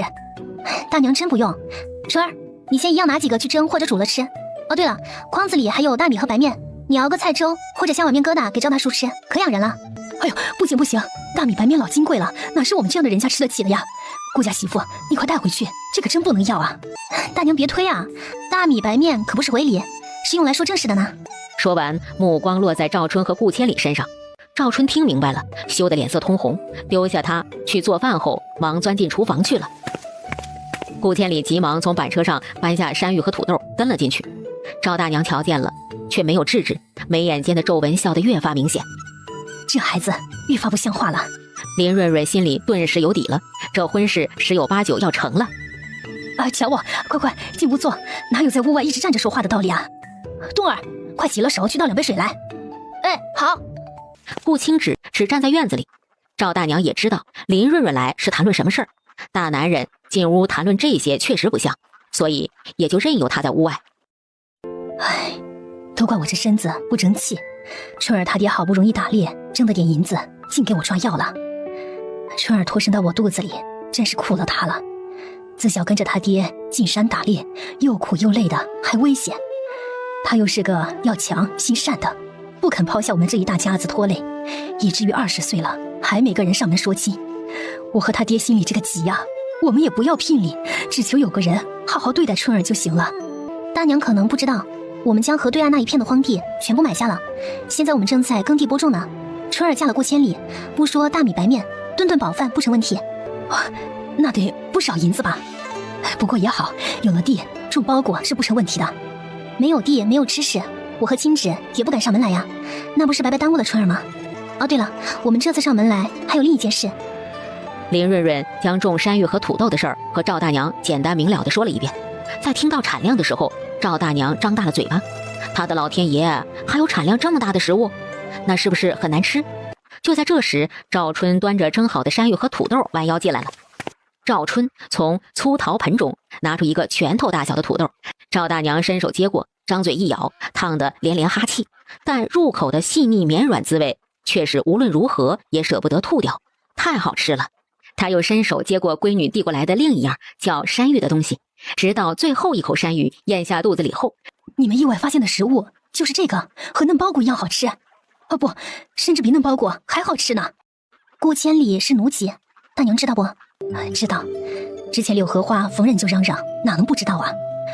说句难听话，那时候他在柳荷花家缺吃少喝的，睡在漏雨漏风的柴房里，即使不是奴籍，我们也不放心把闺女托付给他呀。如今跟了你们，有吃有喝，有地耕种，是不是奴籍也没什么打紧的。哪怕脱了奴籍，又能去哪吃上一口饱饭呢？林润润听得满是心酸，乱世的人实在太苦了。顾家媳妇，你也知道我们家什么情况，别人家呢有田地的，还能养上几只母鸡，我们家这样没田地的，只敢养鸭和鹅。养鸡关在院子里就行，不用赶去水塘，也不用往家赶，人松快多了。可鸡要吃稻谷，鹅单单吃草也行，鸭可以在水塘里吃些螺丝，回家来喂些菜也就够了。鸭蛋、鹅蛋虽然大，口感和味道没有鸡蛋来得好。安阳城里的富人家说，鸭蛋和鹅蛋带着一股子泥腥气，不爱吃。如今你们送来了食物，还让几个孩子去做些轻省的农活，就有粮食分。我真不知如何谢你们呢。大娘，也不是白白送粮食给你们家，几个孩子们要去栽种，是靠他们自己劳动分的粮食。我知道。他都知道村子里土地金贵，谁都不愿分粮食请人栽种，何况即便请人，又有谁会请他们家半大的孩子呢？屋外的赵夏走了进来，15岁的小子恭恭敬敬地朝林润润躬身行礼。你们放心，我们一定好好栽种。赵春在一旁点头。你们看什么时候能去干活？以后每个7天可带回100斤的山芋，50斤的土豆。这太多了。没事，就算你们提前预支的，等到收成后再从中扣除。赵夏和赵春眼中只剩感激，能提前预支粮食，爹能安心躺着养病，娘也不用为一家人的口粮发愁了。赵大娘同意了，接下来再做什么？接下来等千里叔重新盖个茅草屋出来。啊？千里叔2人不和我们一起？哪有成婚了还和我们一起居住的？等3进的4合院盖好，他们再倒作房居住，或者重新建房子都可。林润润一想，也是。等屋子盖好了，需要的东西千里叔自己会去准备的，我们到时候准备1桌喜酒即可。屋子里，赵大娘面前站着大女儿以及5个儿子。大满、小满，去了好好干活。春夏秋冬，要是2个弟弟敢耍滑头偷懒，你们回来告诉娘，看我打得他俩哭爹喊娘的。娘，我知道，1亩地分我们2成的收成呢，我多种1亩地就多分2成粮食，不会偷懒的。是啊，娘，这山芋和土豆可好吃了，比黑面馒头比包谷还要好吃。我一定好好种，争取收多多的，这样我们家冬天就不怕挨饿了。明白就好。你们去吧，早去早回，天黑了走夜路危险。哦，对了，多装几个土豆、山芋带去。如今哪家都不容易，别吃人家的。哎，我们知道了，娘。林润润来时3人，回去时足足多了6个人，一下子添加了6个人，种地的速度大大的加快了。林润润在晴朗的午后，他双手沾满黄泥，旁边摆上粗盐，愉快地准备腌咸蛋了。正双手玩泥巴玩得欢快的时候，一抹阴影挡住了头顶上空的阳光。林润润怔怔地抬眼，看到居高临下的单薄身影，他反应极快地用着满是黄泥的手拿起挂在颈项的铁哨，又快又短促地吹了一声响，然后笑盈盈地放下。你也太不会过日子了，粗盐这么金贵的东西，你拿来混泥巴玩？没啊，你没看到这儿还有蛋吗？蛋也金贵，你这不是更浪费？林润润闭嘴，不想跟傻叉论短长。厨房虽然小，里面的布置也很简陋，想不到收拾的倒还不错。尤其里面的食材特别多，一点不是爹娘和大哥说的那样，没吃没喝要回来求他们的地步。那边顾清义、顾清仁、顾清孝冲到鸡圈、兔子圈旁边。这兔子真肥还。啊，这鸡养的也好，一只只肥润的很，怕是能炖一大锅。好久没喝鸡汤了，要是晚上能喝上1碗，一定很舒服。想喝自己养呗，听着别人家的干嘛？喂，瘸子，我顾家养了你快20年了，你就是这样对我们的？你这是防贼啊！真是养了一头白眼狼。哥，别和他废话，这鸡和兔子真好，我们带几只回去吃。我好久没有喝到鸡汤，吃到兔肉了。顾云自然不愿，举着拐杖啊啊的表示不愿。真吵，几只鸡和兔子而已，我们作为顾清芷的弟弟妹妹，吃了有什么要紧的？对啊，你做老几啊？要你同意。等顾清芷回来，你和他说，让他多养些，我们下次再来拿。哦，对了，放了你还是个哑巴。闭嘴！不用等下次了，现在就可以当面跟我说。顾清芷，我们来是告诉你，我们家的8亩7分地全部都耕种好了。然后呢？你看我们不需要你们干活，也能将田地种好。你们3个在我们家可有可无，以往就是吃白食，我们家白白养着你们3人，你们该知足的。不，我们不知足，而我是天生的坏种，骨子里带来的恶，如何？顾清理四兄弟他们都愣住了。顾清直把他们的话说了，他们说啥？你，顾清直，你身上流着我姑姑的血，她和我们是一家人。虽然说你不在乎我们，但是你娘在乎我们。你能不管你死去的娘的意愿，伤害我们吗？对啊，姑姑护侄儿，我们可都是她侄儿。你对我们不好，就是对姑姑不好。她地下有知，肯定会怪你。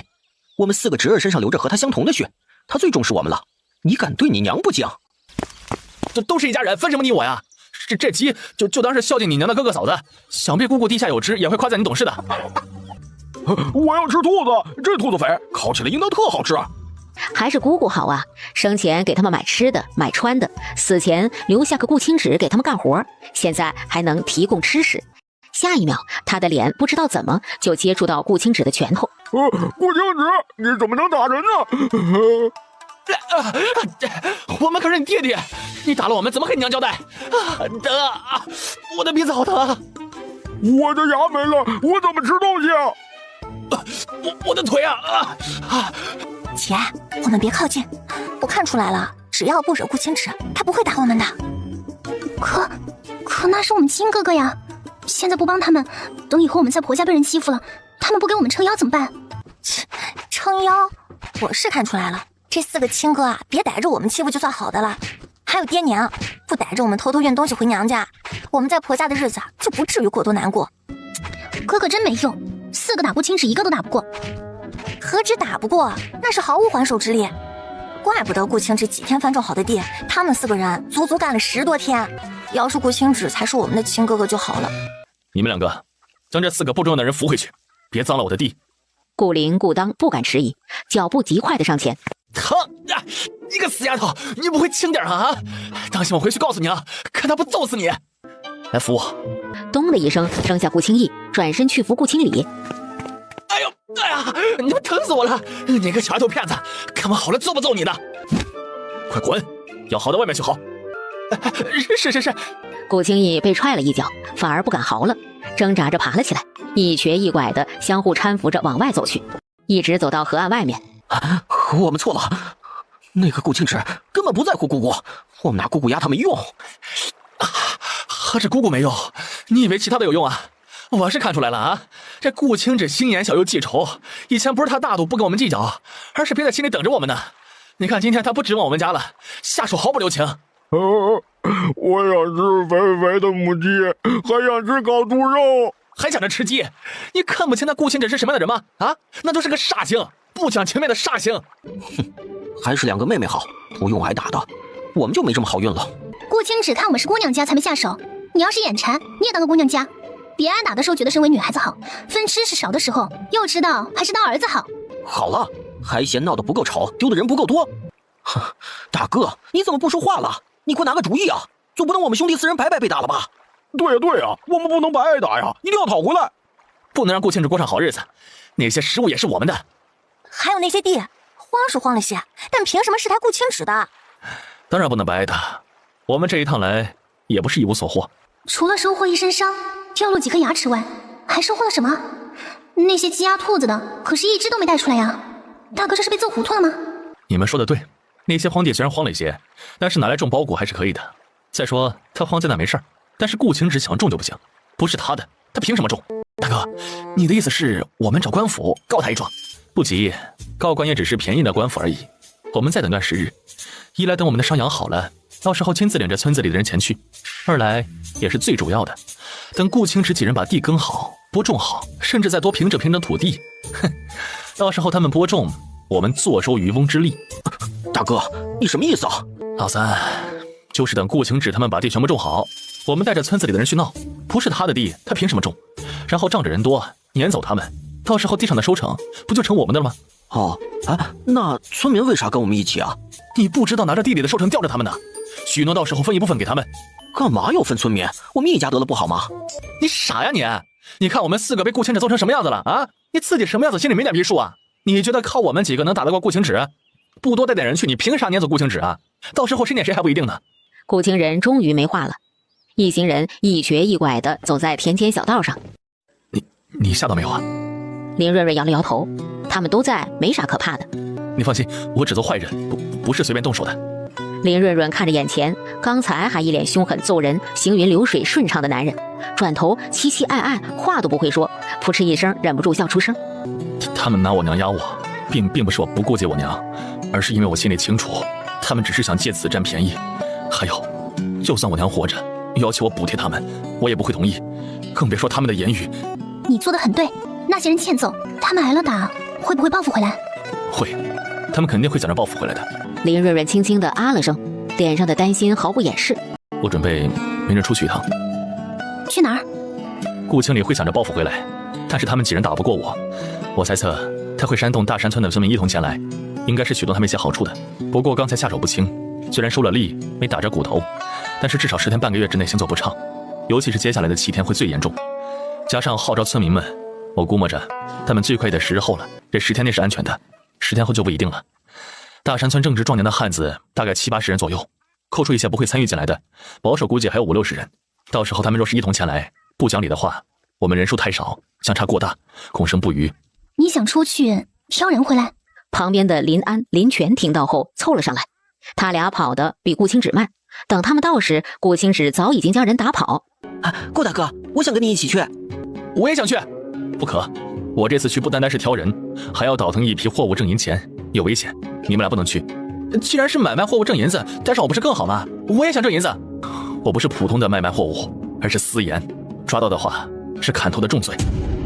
林润润3人听到后惊了好大一跳。放在以往太平盛世的时候，官府抓得紧，抓得严，我自然不会去做此事。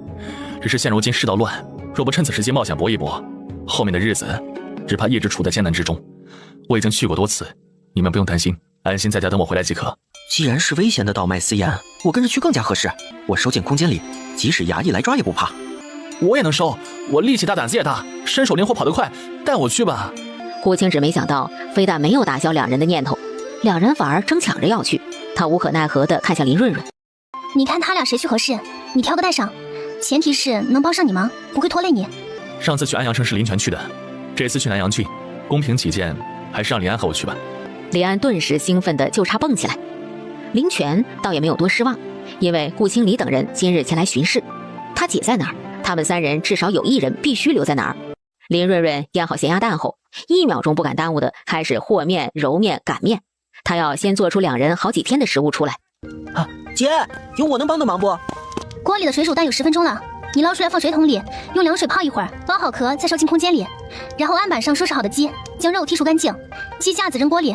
我待会儿要用鸡架子熬汤，鸡胸肉和青椒切丝做青椒肉丝，鸡腿肉和土豆切块一起炖。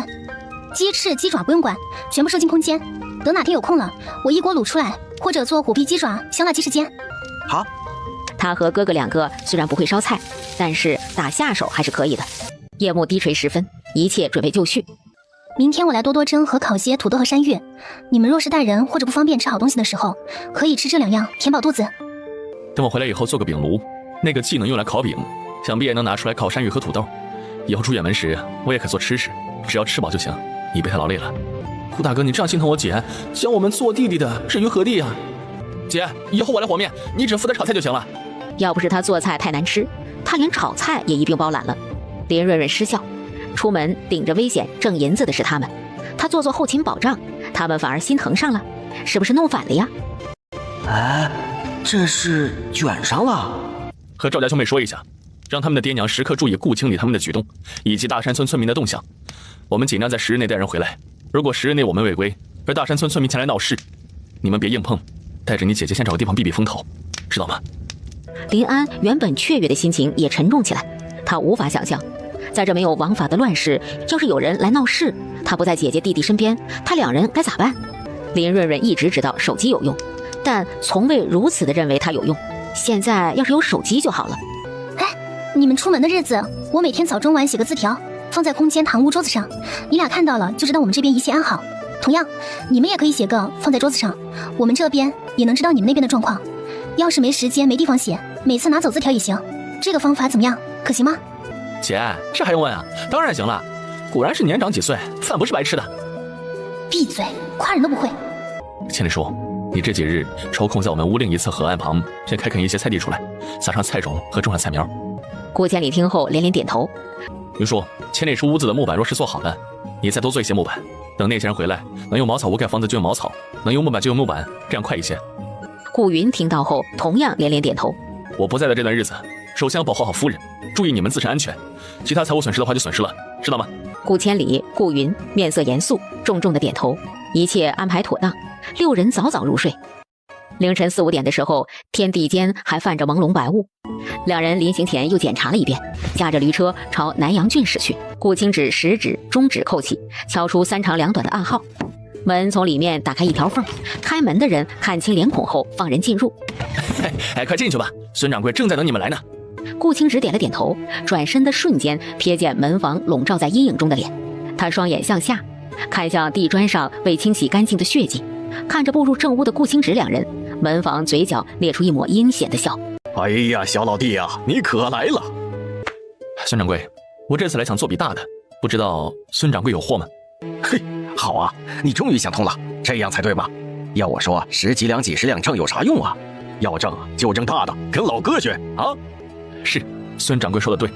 你这次带了多少银子呀？500两。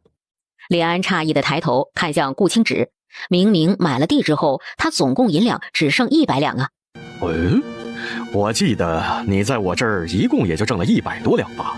怎么会有这个数了？是，承蒙您照顾，在您这儿挣了120多两，其余的是我娘留给我的遗物，原本想留着当传家宝的，只不过要娶妻生子，干脆一并卖了好了，凑了500两银子来搏一搏。好，然后一挥手，2旁的手下立即扑了上去，压住顾清止、林安2人。林安脸色突变，他偏头看向旁边，只见顾清止仍然面不改色。孙掌柜，你这是何意啊？没什么意思，只是厌烦了10几两、几十两的挣，想来一笔大的罢了。哼，不巧我明日收手，你今夜便撞了进来，也是你时运不济呀。不过也无妨，大鱼吃小鱼，小鱼吃虾米。你们这些小民被吃啊，只是早晚的事儿。你以为你一个小地方山沟沟出来的，我为何要对你称兄道弟，为何要跟你分一杯羹啊？当然是为了今天。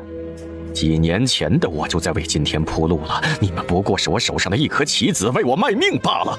搜，把500两搜出来。500两银子，不管他逃往哪个城郡，都是一笔不小的数目。掌柜的，搜出来了。好，等把他们处理了。等等。孙掌柜看着眼前布包着的碎银子，眉头皱起。怎么只有50两银子？剩下的450两呢？500两银子带在身上多显眼，自然是藏了起来。毕竟每一次也只是先交一部分银子，转手之后再付剩下的银子，不是吗？那让你旁边这位小兄弟去取吧，取来了放你们2人回去。若是取不来，那你只能血洒此处了。你哄3岁小孩呢？取来了也不可能放我们走啊！我藏银子时，他正在睡觉，如何得知？只有我知晓银子的地方。王老2、杨老3，你们2个跟着走一趟。至于这个小子，手脚死死绑住，送到后面库房关上。什么时候他的好大哥取了银子来，什么时候才能放人？顾清止朝林安看了眼，随后低垂眉眼，大步跨出主屋大门。地窖里还有几坛好酒，你们把它绑严实了，扔那儿就行。赶快回来喝酒啊！不等老2和老3回来一起喝呀？不用等，好几坛酒，他们回来了再喝也来得及。话说那酒窖藏了好多年，香得不得了。你俩要是忍得住啊，那就等啊！不等了，只要掌柜的说不等就行。有酒固然好，不过总觉得还缺少点什么。我知道，这好酒配美人是不是？对，不需要美人，只要是个女人就行。要女人还不容易？你看看现在的南阳郡，哪里不是女人？一个馒头就可以了。话语逐渐不堪入耳，孙掌柜肥腻的脸上堆着笑，眯起的双眼中没有半点笑意。兄弟们今夜就委屈下，白明早脱手了货物，手上有了银子，还怕没女人？到时啊，哥几个手上有人有银有粮食，路途上美貌女子还不是任你们挑？还是掌柜说的对。快干好活，回来喝酒啊！今晚哥几个痛痛快快喝一场。好。对了，掌柜的，干嘛不直接杀掉这小子？反正等老2、老3回来了，他还不是必死无疑。虽说现在的南阳郡乱成了一团，官府基本上不怎么管事儿，但凡事不怕1万，就怕万一。别的不说啊，这人是我手下历时最长却从未被抓过的，确实有些本事，我不得不提防他从老二、老三手上跑掉报关的可能。林安心里明白了，怪不得顾青只要说这么大的一个数额。夜色深沉，不远处的树林无风自动，银子埋在地下，我去挖。王老二点头，顾青只抽出腰背后的柴刀，故意用背对着两人走到一棵大树下，蹲下用柴刀努力的挖土。两人相视一笑，握紧手上的大刀，脚步轻缓地往前走去。下一瞬间，手起刀落，鲜血飞溅，两人扑通倒地。小树林中，两人死得无声无息。顾青只快速奔向刚才的四合院，他绕过院墙，一跃跳起，轻松翻过院墙，稳稳落地。落地的一瞬间，他压低身形，沿着围墙边沿往四合院后面的后罩房奔去。房门发出吱呀一声轻微的细响，里面反手正在努力用小刀割麻绳的林安惊愕地抬头看去，见是顾青芷来了，两眼发出欣喜的光。顾青芷跨了进来，转身轻手轻脚地关上木门。我来。顾大哥，他们在前面屋子喝酒，我们速度快一点。林安话音落地，手上骤然一松，双手得到自由后，他忙转动手腕。顾青芷敏捷地来到屋子里堆放的熟悉麻袋前，手上的刀稍稍用力，白色的粗盐哗啦啦流出。听孙掌柜说，明早会将这批粗盐脱手，全收了。当下二话不说，将一屋子上百包麻袋全部收入空间。他跟在顾青芷身后，见他用铁丝轻松开了另一边屋子的锁，忙闪身进去。这间屋子比刚才关他的小一半左右，里面堆的东西可一点不少，有5、6个布袋子。林安收，这是准备带走的家当吧？这得装好几车吧？还挺周全。待会儿能收的东西全都收了，回去了总归能用上。去关牲口的地方，这么多东西纯靠人力拉车是不行的。林安一点头，跟在顾青芷身后，打开一个房门，他就进去，通通收进空间。两人动作迅速，配合默契，一路收到主屋窗户处。好酒喝着还不满足，竟然还想要女人，哼！这些人呐，真是又蠢又贪。这些年他们跟在掌柜后面，是要银子有银子，要人手有人手，风光又体面。那些逃兵乱来的人家，多少年轻貌美的女子被他们霍霍。是这些年世道不太平，惯的他们不知道感谢掌柜的，竟然还敢提要求，真是不知好歹。不知好歹的人就不该留在这世上。你等老二老三回来了，和他们一并处理了他们。是，掌柜的，这王老二杨老三还未回来，时间上是不是有点久了呀？无妨，可能是那小子将银子藏得比较远。他们酒里的蒙汗药下得够不够多？别半夜醒来了才是。掌柜的您放心，保管3天3夜不带醒的。听到这儿，林安松了口气，很好，不用他们解决了。顾青芷一推雕花大门，砰一声，打开的大门吓得屋子里两人一跳。你，他想喊人，可看了一圈，他的人要不在桌子上趴着，要不在地上躺着。王老二杨老三呢？我好好的站在你面前，你说他们如何了？哟，小老弟，哥哥糊涂啊！您大人有大量，饶了哥哥这次吧。看在这些年我不多照顾你的份上，您就饶了我吧。好，我不是靠自己私卖粗盐挣的银子，而是靠你的照拂才挣得了银两。不干，不是您靠自己的本事啊！对了，我这有银子，只要您肯放过我，多少银子我都出啊！那要看你能拿出多少来了。孙掌柜不敢迟疑，肥硕的身躯站起，转身进了内室，双手颤抖地捧出一个长方檀木盒子，打开，里面是白亮亮的银锭，其中还夹杂几根金晃晃的金条。林安上前接过，这卖你一人的命够了，但是他的命不包在其中。这掌柜的，您救我！我为您做牛做马，你将我那份一并出了吧。孙掌柜只听到前一句，心稳了，对于门房的命他根本不在意。我为你瞒着东家做这些丧良心的事情，你不能不管我呀！闭嘴！顾青芷一个手刀先劈晕门房，接着是孙掌柜，你去收东西。好。林安转身进内室，所到之处片瓦不留，桌子椅子连带酒坛子通通收进空间。收完屋里，收屋外。院子左上角是关牲口的地方，2头牛3头驴收，2个板车1辆车厢收，厨房的锅碗瓢盆大水缸泡菜坛子收。两人清空了4合院里的所有家当，趁着月色赶回小树林。顾大哥，那个孙掌柜的和门房醒来咋办？不是，我在孙掌柜那报的名姓年岁籍贯无一是真，且他们自身难保。孙掌柜上面的东家是南阳城师爷的小舅子钱家，敢做私盐生意的，手里没干净的。顾大哥，我们现在去哪儿啊？先去菜市街买好吃食，再去招工的地方。驴车穿过寂静的街道，前头渐渐人声鼎沸，烟火袅袅。顾青芷长腿一伸，跨下驴车，径直走到一处卖豆腐处。你说全要了？啊，是替东家买的。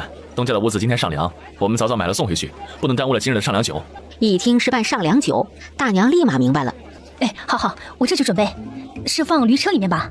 去车厢里拿木盆木桶出来装豆腐、豆腐脑、豆浆、豆干。这话说的真含蓄啊！啊，还有一种，就是熬豆浆时上面一层像纸一样的东西，你们这叫什么呀？嗨，我说是啥呢？就是腐竹啊！让你买这东西的人啊，真是个会吃的。我和你说啊，这腐竹啊，一大锅只得1张，可配荤，可配素，可凉拌，可汤食，清香爽口，好吃啊又滋补，对身体老好了。顾青芷听到大娘的夸赞，她很认真地点了点头。李安此时终于明白了，得嘞，不用说，肯定是给他姐买的。顾大哥，我还以为你是吃腻了家里的饭菜，想换换口味来。你会吃腻？哎，吃不腻。顾青芷收回目光，继续朝下一个摊位走去。从甜的炸糕、糖饼、银丝卷到卷圈、芝麻烧饼等咸的，由云吞、面茶等稀的，到棒槌果子、套环果子、果篦儿、果头、糖果子、果子饼。李安看出来了，顾青芷只买做工复杂、家里暂时不适合做的。这果儿里面包了糖，你在车厢里写个字条给你姐提醒一下，别烫着了。哎，放心，我一定写得清清楚楚。得了，早饭也不用吃了，狗粮吃到饱。你等会儿，我去糕点铺子买点糕点。我娘说，富贵人家的夫人小姐平时爱吃点点心。你说枣花酥、山楂锅盔、桂花枣、杏仁酥这些够不够？不行，我还是再去买几包酥糖、糖球。润润没发誓，你说我挑选她看得上不？不爱戴怎么办？哎，爱不爱戴是润润的事情，买不买就是我的事。你老都这个觉悟了，还有啥可问的？当顾青芷抱着正红、浅粉、水红、16红的布匹出来时，李安眉头忍不住地跳了跳。行吧，说不定他姐喜欢呢。走，去招工的地方。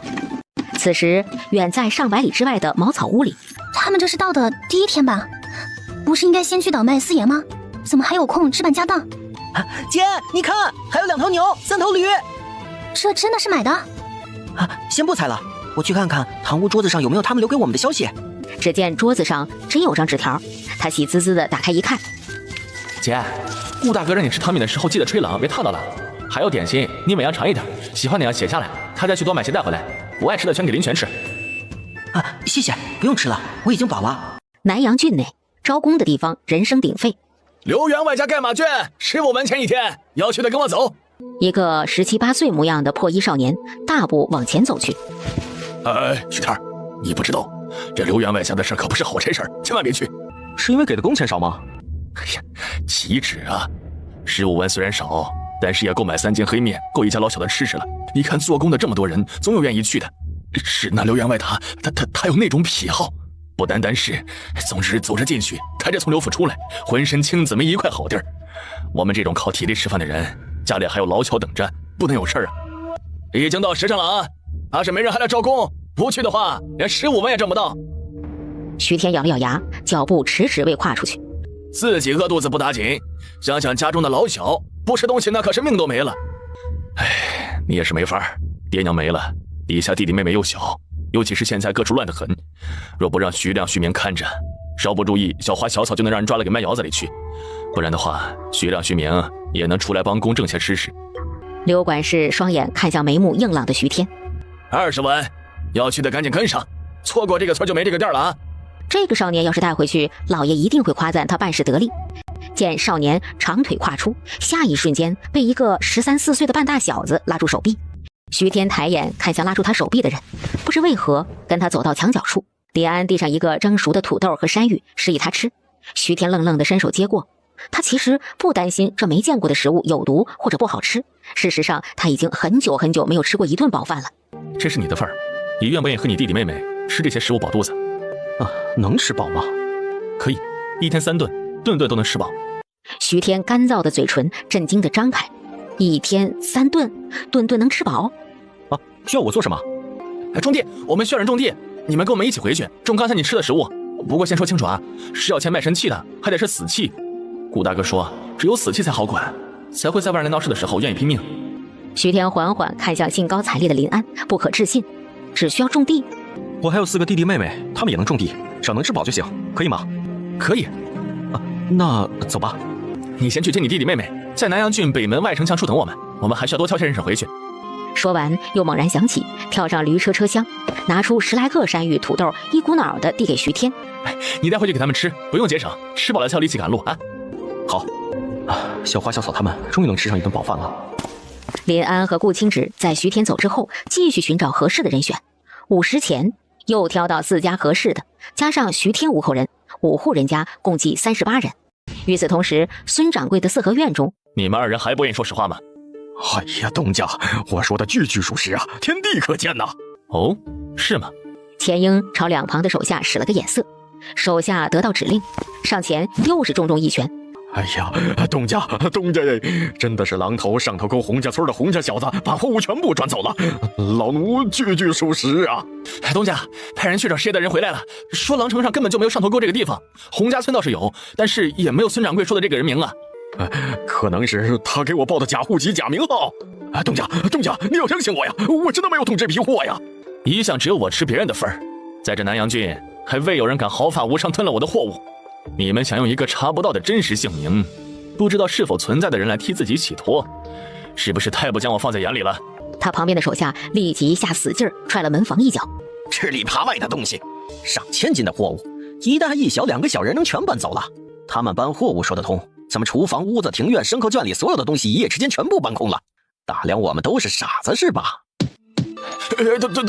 东家，我是被孙掌柜挑拨的呀。他答应事成之后带我离开南阳郡，还分给我银子，让我后半辈子过上吃香的喝辣的日子。孙掌柜震惊地看向门房，想咒骂，想殴打，最后终究只停留在想想。他向钱英将孙掌柜如何给他们许诺好处收买他们，如何策划将货物转手后带他们逃离，以及昨晚的情况一一说出口。那2个人不知道是不是孙掌柜的同伙，但是有一点可以肯定的是，孙掌柜想要转移货物家当，必须要用到牲口圈里的3头驴和2头牛。那牛和驴的蹄印上有钱家的标记，东家，你只要派人沿着南阳郡的城门往外追，一定就能追到。钱英一听有理，他招了招手，追，掘地3尺也要给我找回来。是，主子，这2人以及这些醉酒的人怎么处理啊？没有一个是无辜的，死对于他们来说太便宜了，送到采石矿上去，那里正好缺人手不是？东家，老奴知错了，请你看在老奴一往忠心的份上，饶了我这一次吧。东家，我是被孙掌柜挑唆的，我求东家您放了我吧。钱英踢脏东西一样将2人踢得远远的。那2人抓回来了，先折磨一番，再和他们一并送到采石矿。是。正午时分，日头正盛，顾清芷和林安先去铁匠铺子将耕地的犁、锄头、铁锹等买好，采买好需要的东西。太阳渐渐西斜，顾清芷赶着驴车，身侧是林安以及拎着大包小包的33人。赶驴车的，站住！过来！官爷，有什么事儿啊？是啊，我们可是本分人家，没有做过坏事啊，还望关老爷明察秋毫，别冤枉了我们才是。别废话，将驴蹄抬起来，兄弟们检查没事后，自然放你们离开。有事。林安立即明白了，原来孙掌柜家的驴和牛蹄脚下有印记，幸好他有空间收了起来，并且带着这批人双脚赶路。顾清芷有力的手掌轻轻松松托起驴蹄，一一供几位守卫查看。行了，走吧。直到天色渐晚，顾清芷看了看地势，今晚在此处过夜，你们有锅的准备晚饭，没有锅的找有锅的打火或者借用，自行协商。上半夜有走在队伍前头的汉子们守夜，下半夜有走在队伍后面的汉子们，其余人吃完饭赶紧睡觉，只在附近寻找木柴野菜，不许走远。捡柴火、挖野菜3、5成群一起，不许单独行动。遇到突发情况大声呼救，以后也是如此，明白了吗？明白。回答完后，38人的队伍各自分头行动。清冷寂静的夜里，火堆烧得旺旺的，吃饱了的众人围着火堆裹衣而睡，身旁依偎着家人，竟也觉得格外的舒适暖和，从未有过的安心。林安睡在火堆旁，也格外的安心。林安将睡未睡之际，只听到耳边传来叮叮咣咣金属相撞发出的刺耳声响，以及哭泣哀嚎声。他骤然睁开双眼，那边顾清芷早已清醒，修长壮实的身躯站立在最前端，如同路上那般，妇人孩童在里，汉子们在外，所有人手上紧握住武器。叮叮咣咣的声响逐渐变大，哭泣哀求声中夹杂打骂声。官爷，我们不是犯人呐，我们是将您军逃避乱过来的，您不能抓我们呐！官爷，您要把我们逮到哪儿去呀？我们有录影的。哎呀，官爷，怎能撕毁我们的录影呀？官爷，谁死了？谁看见爷我撕了你的录影？站出来说说啊！告诉你，你要是听话，少吃些苦头，要是不听话，哪怕是见不到明天的太阳。我的老天爷啊！你们到底是官兵还是山匪？这南阳郡还有没有王法了呀？队伍中的婶子、媳妇们止不住的浑身颤抖。哪里有王法？匪过如书，兵过如敝，官过如铁。乱世呢，最要防的就是官兵了。是啊，山匪抢了银子还可能放人，这官兵是人和银子都要啊。我昨夜听说，南阳郡30里外的石头矿上前些日子崩了，一下子死了几十个人，还是急需人填补上去。那石头矿据说是南阳郡城主的产业，这批人恐怕是抓来填补那批窟窿的。宁当盛世狗，不为乱世人，老话说得太对了。我们日子是好过了，这些人以后，难。林安听着大娘婶子们的感慨，默了默。乱世苦的人太多了，哪怕心有不忍也没有办法。马蹄声、金属碰撞声越发清晰。前面有6名生好火呢，还正好住一晚，明早再赶路。嘿嘿，好嘞，赶走他们，省得晚上碍事儿。有官兵嘿嘿笑道，双眼瞥过队伍中貌美的妇人，意有所指。管好你的裤裆，明天下午进城就能把粮食和人交给城主。多少女人没有，你可别坏事啊！那不是要花银子吗？哪有这不花银子的好呀？何况这些可是良家妇人，那滋味。老大，别怕，不会出事的。对呀，我们才出来1天，已经搜刮了12车的粮食和4头牛了，加上这60多人，老大你就等着领城主的赏吧。高坐马上最先过来的2名官兵，见到20多个手持明晃晃长刀的汉子时，一时惊住。老八、13，你们发什么疯啊？这好端端的怎么突然停了？害我们差点撞上。老子累了2天了，好不容易今晚能休息睡一觉，你们俩放什么叉子？还不赶快！戛然而止的话语，是因为牛车上的官兵也看到顾清止一行人，大刀、汉子和他们的人数差不多。停下，停下！今晚就在这儿过夜。老大，他们20多人，我们也有20多人，怕他们做什么？他们身手还能打得过我们，而且逮了他们，我们回去交差的人数更好看了。你不懂，别急，慢慢来，先摸清了他们的路子再说。见朱老大发话了，其他官兵也不敢再说。老大，放几个人出来干活，把那几个手脚厉害的人放出来。待会儿要是和前面那群人打起来了，正好让他们冲在前面，伤不到我们自家兄弟。哎呦，老大英明！老大，你对我们兄弟真的是没话说。立即有官兵拿锁链、钥匙去放人，又放了几个老妇人去生火做饭。那边非人的生活皆落在这边众人的眼中。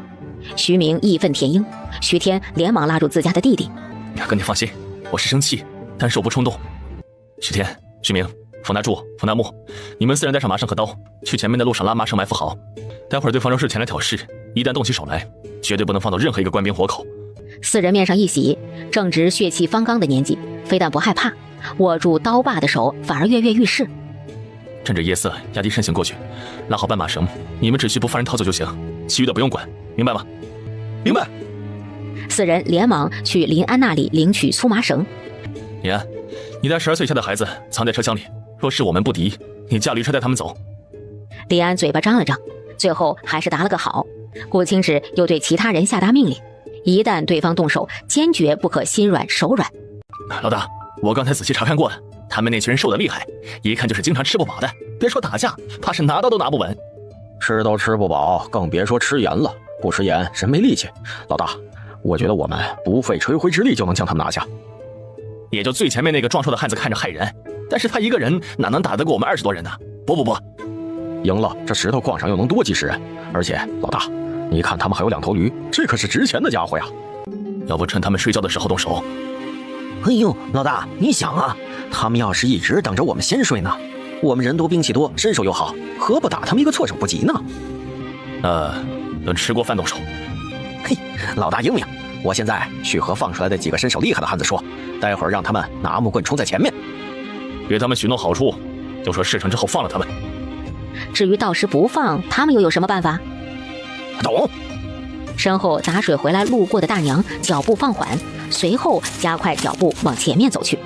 顾清止、洪老爹、张婶子等人没想到对方会有人冒着性命危险来告密。我们只能趁他们吃饭的空隙过来告诉你们一声，他们心狠手黑，你们别想着他们会手软放过你们。你为何冒险来告诉我们呢？他们让打头阵的人里有我儿子，那穿成一串绑在牛车上的人有我的闺女。待会儿待会若是他们胜了，我们就再无出头之日了。我儿说了，他宁死也要弄死那些畜生，我们没法子，只能靠你们了。好，顾清芷这边是早就做好准备的，所以当对面官兵举起刀冲过来时，没有慌乱，只有下手快狠稳准。原本信心满满的官兵一个又一个倒下，他们至死也想不通，原本预备打别人一个措手不及，怎么变成他们了？而那些应该冲在前面的俘虏，怎么反水的将棍棒打向了他们？朱老大站在最后面，一看形势不对，忙调转方向，奔着马匹飞快地跑过去。他灵活地翻身上马，扬起鞭子，狠狠地抽向马尾处，马儿吃痛，箭一般跑了出去。你们胆敢斩杀官兵，试图谋反，等我禀报城主，你们一个也别想活！